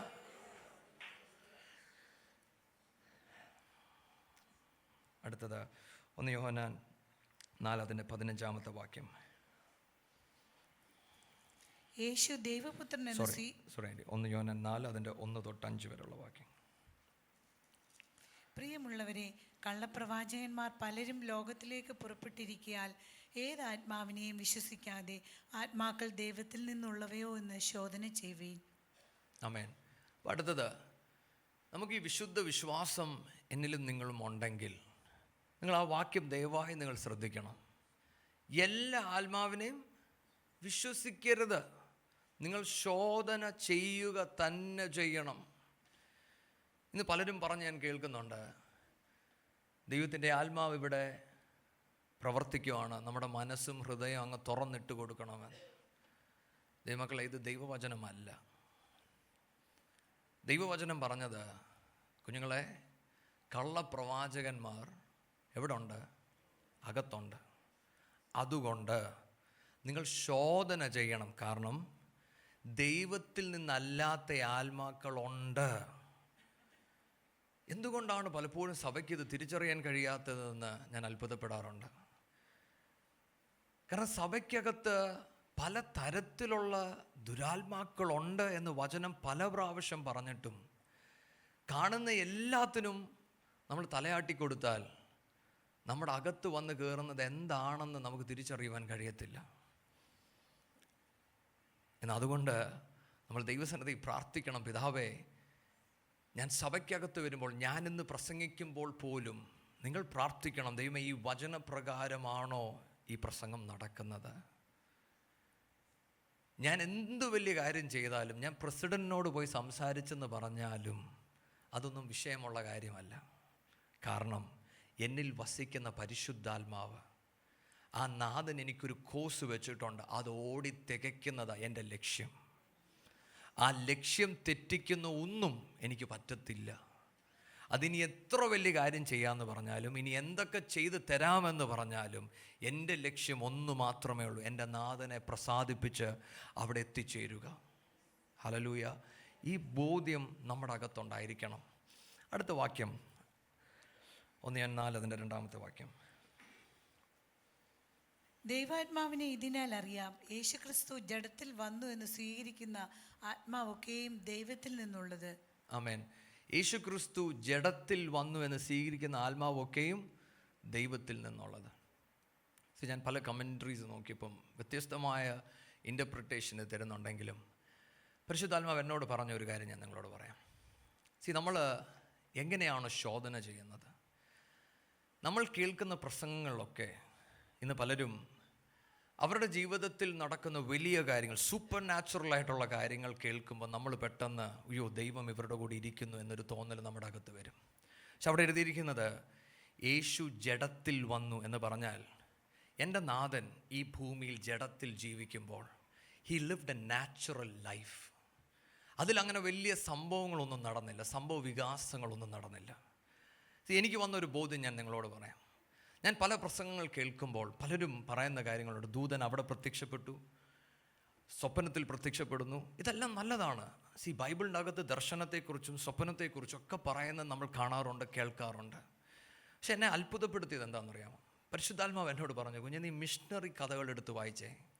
ഞാൻ പലതും വായിച്ചപ്പോൾ അവരുടെ അടുത്ത് ഇത്ര ഫ്രീക്വൻ്റായിട്ട് ദൂതന്മാർ പ്രത്യക്ഷപ്പെടുന്നില്ല. അവർ പലതിൽ കൂടെ കടന്നു പോകുമ്പോഴും ദൈവം അത് അനുവദിച്ചു കൊടുക്കുവാണ്. ഉദാഹരണത്തിന് നിങ്ങൾ ഹഡ്സൺ ടൈലർ വായിക്കുക, C.T. സ്റ്റഡ് വായിക്കുക, എമി കാർമൈക്കിൾ വായിക്കുക. ഏത് വായിക്കുമ്പോഴും അവർ പ്രശ്നത്തിൻ്റെ നടുവിലിരിക്കുമ്പോൾ നമ്മൾ ഇന്ന് കേൾക്കുന്ന പോലെ ദൂതന്മാർ പ്രത്യക്ഷപ്പെടുന്നില്ല. അവർ കഷ്ടതയും പ്രയാസത്തിൻ്റെ നടുവിൽ കൂടെ കടന്നു പോകുമ്പോഴും അവരുടെ ലക്ഷ്യം ക്രിസ്തുവാണ്. ഹല്ലേലൂയ. ഇത് നമ്മുടെ ജീവിതത്തിൽ നോക്കുമ്പോൾ നമുക്ക് മനസ്സിലാകും. നമ്മൾ ഒരു ഞായറാഴ്ച നമ്മൾ പ്രസംഗം കേൾക്കുമ്പോൾ നമ്മൾ ഹല്ലേലൂയ സ്തോത്രം പറയും. പക്ഷെ തിങ്കളും ചൊവ്വയും ബുധനും നമ്മൾ നടക്കുമ്പോൾ ചിലപ്പോൾ നമ്മുടെ ആത്മീയ ജീവിതത്തിന് ഒരു ഡിപ്പുണ്ടായി എന്ന് വരും. എങ്കിലും ദൈവം വിശ്വസ്തനാണ്. എൻ്റെ നാഥൻ എന്നോട് എപ്പോഴും സ്വപ്നത്തിലും ദർശനത്തിലും ഇടപെട്ടില്ലെങ്കിലും എൻ്റെ ആവശ്യ സമയങ്ങൾ എൻ്റെ നാഥൻ എനിക്ക് മതിയായവനാണ്. ഹല്ലേലൂയ. മറ്റൊരർത്ഥത്തിൽ വലിയ ഹൈപ്പിൻ്റെ ആവശ്യമില്ല എൻ്റെ യേശുവിനെ വരച്ചു കാണിക്കുവാൻ. ഞാൻ ചിലതിൽ കൂടെ കടന്നു പോയാലും എനിക്കൊരു ഉറപ്പുണ്ട്, ഈ നാഥൻ എൻ്റെ കരത്തിൽ പിടിച്ചിട്ടുണ്ടെങ്കിൽ എൻ്റെ നാഥൻ എന്നെ വിശ്വസ്തയോടപ്പുറത്ത് കൊണ്ടുവരും. ഇന്ന് പലപ്പോഴും ആത്മീയത വരച്ചു കാണിക്കുവാൻ കാണുന്നിടത്തും പോകുന്നിടത്തും വരുന്നിടത്തും എല്ലാം ദൂതന്മാരും ചെറൂബീംസും പ്രത്യക്ഷപ്പെടുവാണെന്ന് പറഞ്ഞാൽ നമുക്ക് പെട്ടെന്ന് തോന്നും ഇവരോട് മാത്രമേ ദൈവം ഇങ്ങനെ ഇടപെടുന്നുള്ളെന്ന്. അവിടെയാണ് പറഞ്ഞിരിക്കുന്നത്, അത് നിങ്ങൾ ശ്രദ്ധിച്ചോണം. ഞാൻ വലുതും നിങ്ങൾ ചെറുതുമല്ല, നമ്മൾ ശരീരത്തിൻ്റെ അവയവങ്ങളാണ്. ക്രിസ്തു എന്ന തല മാത്രമേ ഉള്ളൂ ഏറ്റവും ഉയരത്തിൽ നിൽക്കുന്നത്. ഞാൻ ഈ ചിന്തിക്കുമ്പോൾ എൻ്റെ മനസ്സിൽ വന്ന ഒരു പിക്ചർ ഞാൻ നിങ്ങളോട് പറയാം. നിങ്ങൾ ചിന്തിച്ച് നോക്കിയാൽ, നമ്മളൊരു ഡോക്ടറിനെ കാണാൻ പോയാൽ നമ്മുടെ ശരീരത്തൊരു വേദന ഉണ്ടെന്ന് പറഞ്ഞാൽ അവരാദ്യം എന്തോ നോക്കുന്നത് അറിയാം, മുഴയുണ്ടോ എന്ന് നോക്കും. ശരിയാണോ ഞാൻ പറയുന്നത്? ഞാൻ ഡോക്ടറൊന്നും അല്ലെങ്കിലും അല്ലേ, അബ്നോർമലായിട്ട് എന്തുണ്ടെന്ന് അവർ നോക്കുന്നത്. If the body is same then you are fine. ദൈവമക്കളെ, നമ്മളെ വിളിച്ചത് ഒരു അബ്നോർമൽ ക്രിസ്ത്യൻ ലൈഫ് ജീവിക്കാനല്ല, നോർമൽ ക്രിസ്ത്യൻ ലൈഫ് ജീവിക്കാനാണ്. എൻ്റെ യേശു ഈ ഭൂമിയിൽ ജീവിച്ചപ്പോൾ there was nothing abnormal. He was absolutely natural. ദൈവമക്കളെ, ഈ ബോധ്യം നമ്മുടെ അകത്ത് എപ്പോഴും ഉണ്ടായിരിക്കണം. ഒരുപക്ഷെ ഞാൻ അറിയാതെ എൻ്റെ ജീവിതത്തിൽ ചില സംഭവിച്ചെന്ന് വരും, പക്ഷേ എൻ്റെ നാഥൻ്റെ കരത്തിൻ്റെ അകത്താണ് ഞാൻ ഇരിക്കുന്നത്. ചിലപ്പോൾ ഞാൻ ചെങ്കടൽ രണ്ടാകുന്ന കണ്ടു കാണത്തില്ല, പക്ഷേ ചെങ്കടൽ രണ്ടാക്കിയ നാഥൻ എൻ്റെ കൂടെ ഉണ്ട് എന്ന ബോധ്യം എൻ്റെക്കുണ്ട്. ഇതാണ് ശരിക്കുമുള്ളൊരു ആത്മീയൻ. ഒരു വഴി ഞാൻ മുന്നോട്ട് പോകുമ്പം ചിലപ്പം വഴി മറിഞ്ഞെന്ന് വരും. It's okay. എന്നെ ഏറെ ചിന്തിപ്പിച്ചതായിരുന്നു ഒരു ദൈവദാസൻ താൻ തൻ്റെ സ്ഥലത്ത് നിന്ന് ദൈവത്തിന് ശുശ്രൂഷ ചെയ്യുവാൻ വേണ്ടി ഇറങ്ങിത്തിരിക്കുമ്പോൾ തൻ്റെ ലക്ഷ്യം ഇന്ത്യയിലെത്തണമെന്നാണ്. പക്ഷേ ഈ ബോട്ട് ഇന്ത്യയിലെത്താതെ ബുർമേ ചെന്ന് നിന്നു. അപ്പം ഞാൻ ദൈവത്തോട് ചോദിച്ചപ്പച്ചാ, എന്നേക്കാളും നമ്മളെക്കാളൊക്കെ ദൈവത്തിന് വേണ്ടി വില കൊടുക്കുവാൻ തൻ്റെ കുടുംബവുമായി നിൽക്കുന്ന ഒരു മനുഷ്യനോട് ദൈവം സ്വപ്നത്തിലും വന്നില്ല, ദൂതനെയും വിട്ടില്ല. പക്ഷേ എത്തേണ്ടടുത്ത് എത്തി. ദൈവത്തിന് അയാളെ കൊണ്ട് ചെയ്യേണ്ടതൊക്കെ ചെയ്യുകയും ചെയ്തു. ജീവിതത്തിൻ്റെ അകത്ത് കഷ്ടത വന്നു, പ്രയാസം വന്നു, വേദന വന്നു, മരണം വന്നു. പക്ഷെ ആ മനുഷ്യൻ ആത്മീയൻ എന്നുള്ള തിരിച്ചറിവ് എന്താണെന്നറിയോ? തൻ്റെ ഓട്ടം താൻ തികച്ചു. ഹല്ലേലൂയ. ദൈവമക്കളെ, ഇതായിരിക്കണം നമ്മുടെയും ബോധ്യം. നമ്മളൊരു അൺനാച്ചുറലായിട്ടൊരു ക്രിസ്ത്യൻ ലൈഫിനെ നമ്മൾ ദർശിച്ചാൽ നമ്മുടെ ഓട്ടക്കളത്തിൽ നമ്മൾ തോറ്റുപോകും. നമ്മുടെ ജീവിതത്തിൽ നടക്കുന്നത് നാച്ചുറൽ ആണെന്നൊരു ബോധ്യം എൻ്റെയും നിങ്ങളുടെയും അകത്തുണ്ടായിരിക്കണം. എൻ്റെ നാഥൻ ജീവിച്ചപ്പോൾ, താൻ ഈ ഭൂമിയിൽ ജീവിച്ചപ്പോൾ, നത്തിങ് വാസ് അബ്നോർമൽ. തൻ്റെ ജീവിതത്തിൻ്റെ അകത്ത് തനിക്ക് വിശപ്പുണ്ടായിട്ടുണ്ട്, തനിക്ക് പ്രയാസങ്ങളുണ്ടായിട്ടുണ്ട്. പക്ഷെ അതിൻ്റെയൊക്കെ നടുവിൽ തന്നെ നടത്തിയ പിതാവിൻ്റെ ഹിതം മാത്രമേ യേശു അന്വേഷിച്ചുള്ളൂ. ഹല്ലേലൂയ. അല്ലാതെ എൻ്റെ നാഥൻ താൻ പറഞ്ഞൊരു കാര്യമുണ്ട്. ഒരു യൗവനക്കാരൻ വന്നപ്പോൾ തനിക്ക് തല ചായ്ക്കുവാൻ ഇടമില്ലെന്ന് രാജാതി രാജാവ് പറഞ്ഞു. തൻ്റെ ഒരു വാക്കിൽ ഈ ഭൂമി വെളിപ്പെട്ട ആ ശക്തി തൻ്റെ അകത്തുണ്ട്. പക്ഷെ അപ്പോഴും പിതാവിൻ്റെ ഹിതമല്ലാതെ മറ്റൊന്നും താൻ അന്വേഷിച്ചില്ല. ഇതാണ് നമ്മുടെ മാതൃക. ആമേൻ, ആമേൻ. അടുത്ത വാക്യം.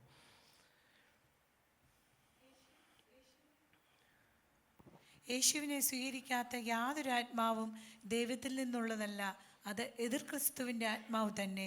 അത് വരും എന്ന് നിങ്ങൾ കേട്ടിട്ടുണ്ടല്ലോ, അതിപ്പോൾ തന്നെ ലോകത്തിലുണ്ട്. അടുത്ത വാക്യം കൂടെ വായിച്ചു. 7 വരെ വായിച്ചു. കുഞ്ഞുങ്ങളെ, നിങ്ങൾ ദൈവത്തിൽ നിന്നുള്ളവർ ആകുന്നു, അവരെ ജയിച്ചുമിരിക്കുന്നു. നിങ്ങളിലുള്ളവൻ ലോകത്തിൽ ഉള്ളവനേക്കാൾ വലിയവനല്ലോ. അവർ ലൗകികന്മാരാകിയാൽ ലൗകികമായത് സംസാരിക്കുന്നു, ലോകം അവരുടെ വാക്ക് കേൾക്കുന്നു. ആമേൻ. അടുത്ത നിങ്ങൾ ശ്രദ്ധിച്ചേ, ഈ കള്ളപ്രവാചകന്മാർ വരുമ്പോൾ ഇവർ സൂപ്പർ നാച്ചുറൽ ആയിട്ടുള്ള കാര്യം മാത്രമല്ല, ലൗകികമായ കാര്യങ്ങൾ, ലോകകാര്യങ്ങൾ. നേരത്തെ അങ്കിൾ പറഞ്ഞപ്പോൾ പറഞ്ഞു, ഇന്ന് അതിന് ഏറ്റവും കൂടുതൽ മാർക്കറ്റ്. അത് സത്യമാണ്. കാരണം ബൈബിൾ പറയുന്നത് ലോകത്തിന് അതിഷ്ടമാണ്. അപ്പം ഞാനും നിങ്ങളും ആരാണ്? ലോകക്കാരല്ല. അപ്പം നമ്മുടെ ഇഷ്ടം അതായിരിക്കാൻ പാടില്ല. എന്നിലും നിങ്ങളിലും ദൈവത്തിൽ നിന്നുളവാകുന്ന വിശ്വാസമാണെങ്കിൽ നമുക്കിഷ്ടമുള്ളത് എന്തായിരിക്കും? ഈ വചനത്തിൽ നിന്നുള്ളതായിരിക്കും. ഹല്ലേലൂയ. ഈ ലോകത്ത് എനിക്ക് എന്ത് നേടാമെന്നല്ല, എൻ്റെ ഓട്ടക്കളത്തിൽ ഞാൻ എങ്ങനെ വിശ്വസ്തനാകാമെന്നാണ്. ഈ ഓട്ടക്കളത്തിൽ ഞാൻ എങ്ങനെ ഈ ഓട്ടം പൂർത്തീകരിക്കുമെന്നാണ്. ഈ ഓട്ടക്കളത്തിൽ എൻ്റെ നാഥനോട് ഞാൻ എങ്ങനെ പറ്റിച്ചേർന്ന് നടക്കുമെന്നുള്ളതാണ്. പക്ഷേ ലോകക്കാർ പറയും, ലോകത്തോടുള്ളവർ പറയും, നിൻ്റെ ജീവിതത്തിൽ ചില അനുഗ്രഹങ്ങൾ വരുന്നുണ്ടെന്ന്. നമുക്കതിനോട് പറയുവാൻ ഒറ്റ ഉത്തരമേ ഉള്ളൂ, എൻ്റെ ഏറ്റവും വലിയ അനുഗ്രഹം യേശുവിനോട് ചേർന്ന് നടക്കുന്നതാണ്. ഈ ബോധ്യം നമ്മുടെ അകത്തുണ്ടായിരിക്കണം. എങ്കിൽ മാത്രമേ നമുക്കിവരെ തിരിച്ചറിയുവാൻ കഴിയത്തുള്ളൂ. അടുത്തത് വേഗം 1 യോഹന്നാൻ 5 അതിൻ്റെ 4-ഉം 5-ഉം വാക്യം.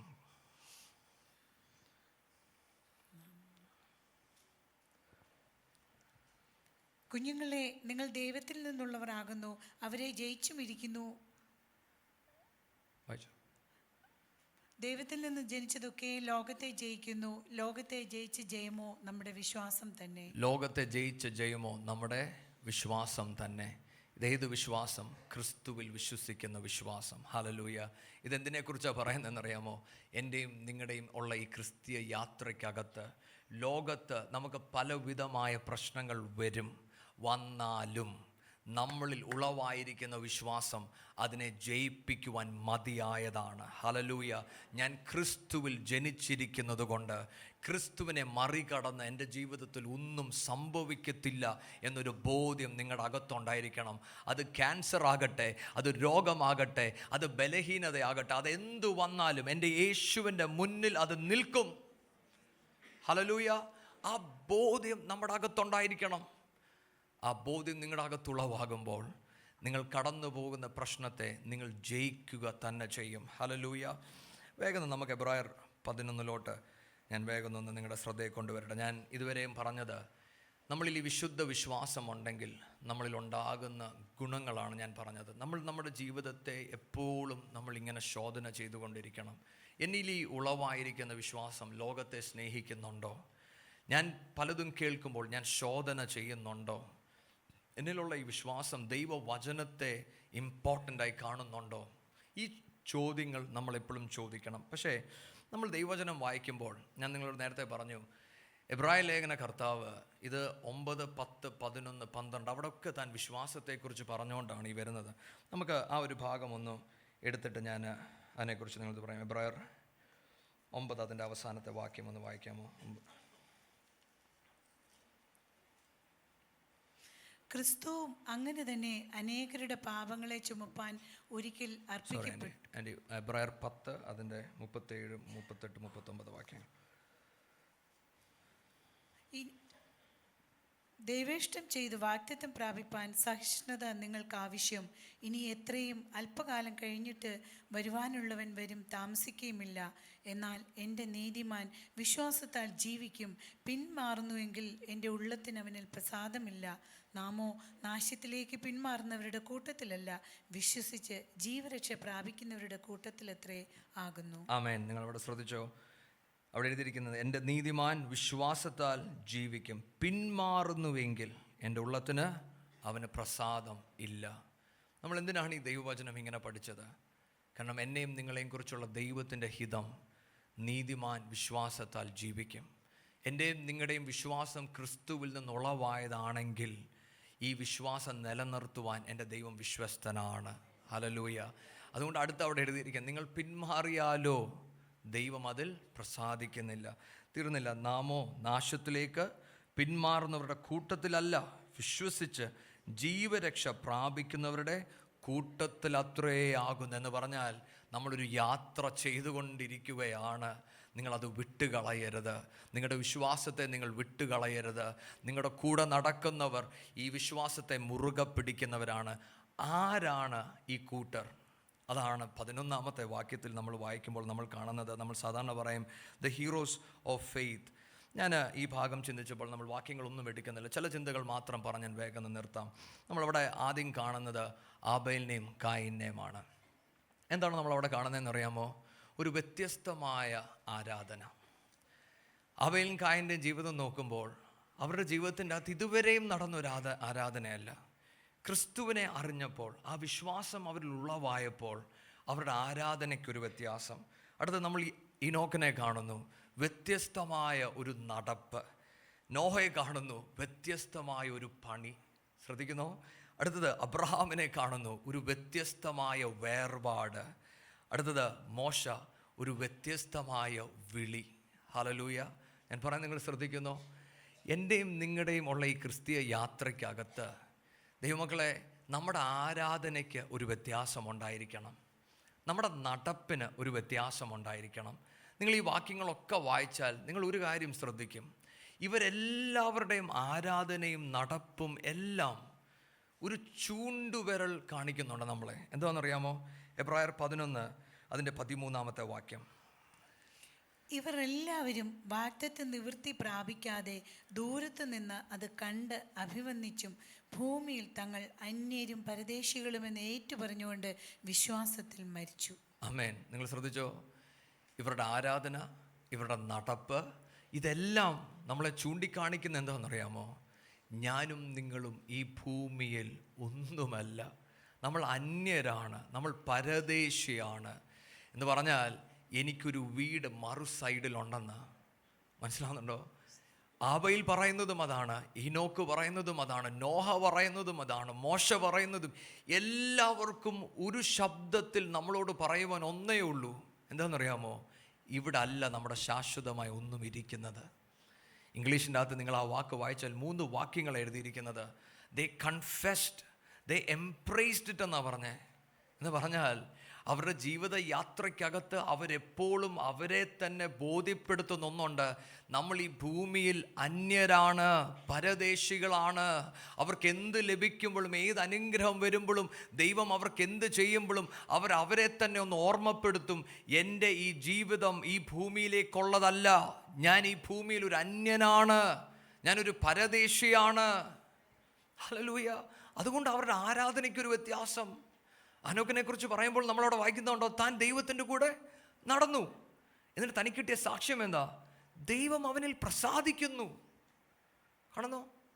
അബ്രഹാമിനെ കുറിച്ച് നമ്മൾ വായിക്കുമ്പോൾ നമ്മൾ അബ്രഹാമിനെ കുറിച്ച് ഒരുപാട് കാര്യങ്ങൾ പറയുമെങ്കിലും എബ്രായ കർത്താവ് പറയുവാണ്, അബ്രഹാം എന്ത് കണ്ടു? ഒരു സിറ്റി കണ്ടെന്നാണ് പറയുന്നത്. കണ്ടോ? തൻ്റെ ലക്ഷ്യങ്ങളെല്ലാം വ്യത്യാസമാണ്.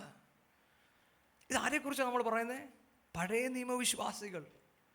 പുതിയ നിയമവിശ്വാസിയല്ല, പഴയ നിയമവിശ്വാസി. അപ്പം അവരിലും ഉളവായ വിശ്വാസം എന്തുവായിരുന്നു? ഈ ലോകത്തെക്കുറിച്ചല്ലായിരുന്നു. നമ്മൾ പഴയ നിയമ പുസ്തകം പഠിച്ചിട്ട് നമ്മൾ ചൂണ്ടുവിരൽ കാണിക്കുന്ന ലോകത്തിലോട്ടാണ്.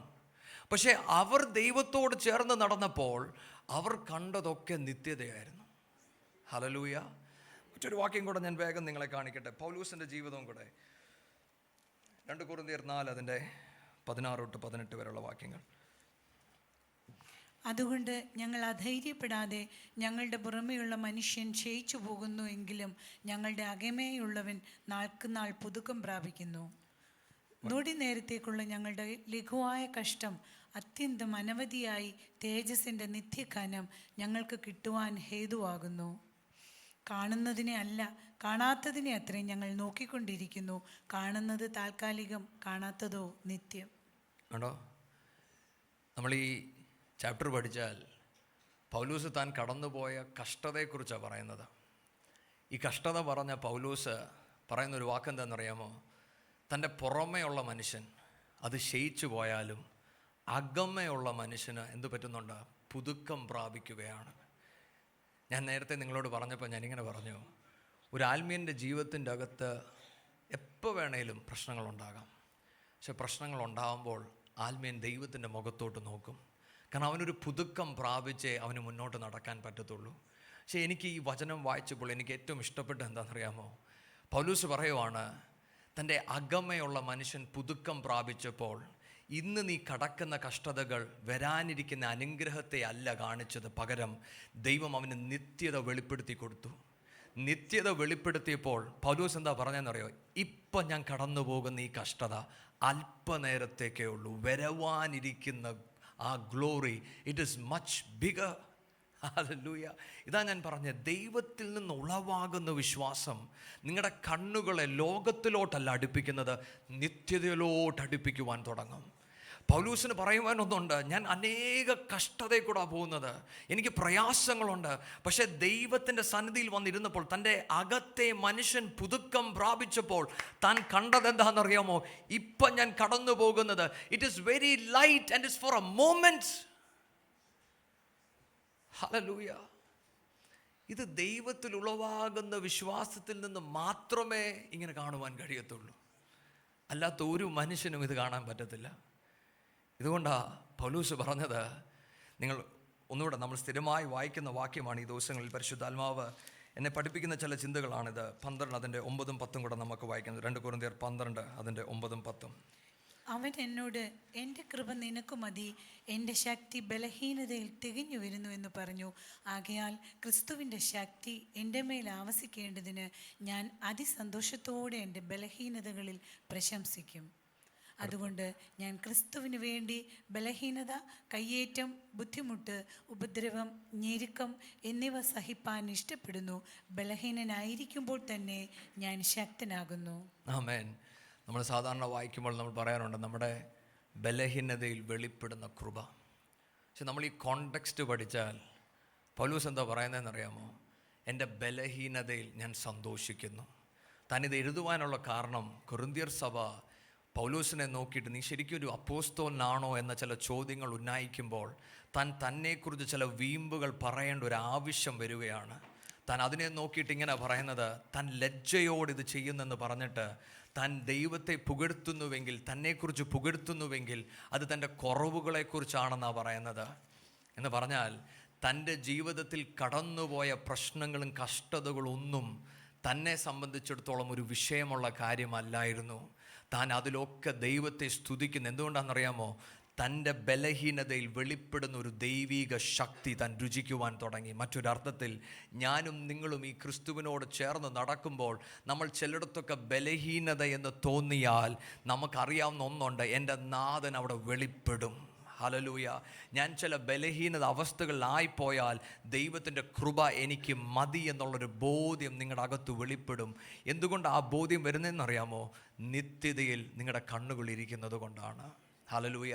ഇന്ന് ദൈവസന്നിധിയിൽ നമുക്കൊന്ന് പ്രാർത്ഥിക്കണം. പിതാവേ, ഈ ജനത്തെ പോലെ, അബ്രഹാമിനെ പോലെ, ഇനോക്കിനെ പോലെ നിത്യത ലക്ഷ്യം വെച്ച് നടക്കുവാൻ ഞങ്ങളുടെ മേലൊരു കൃപ പകർന്നു തരണം.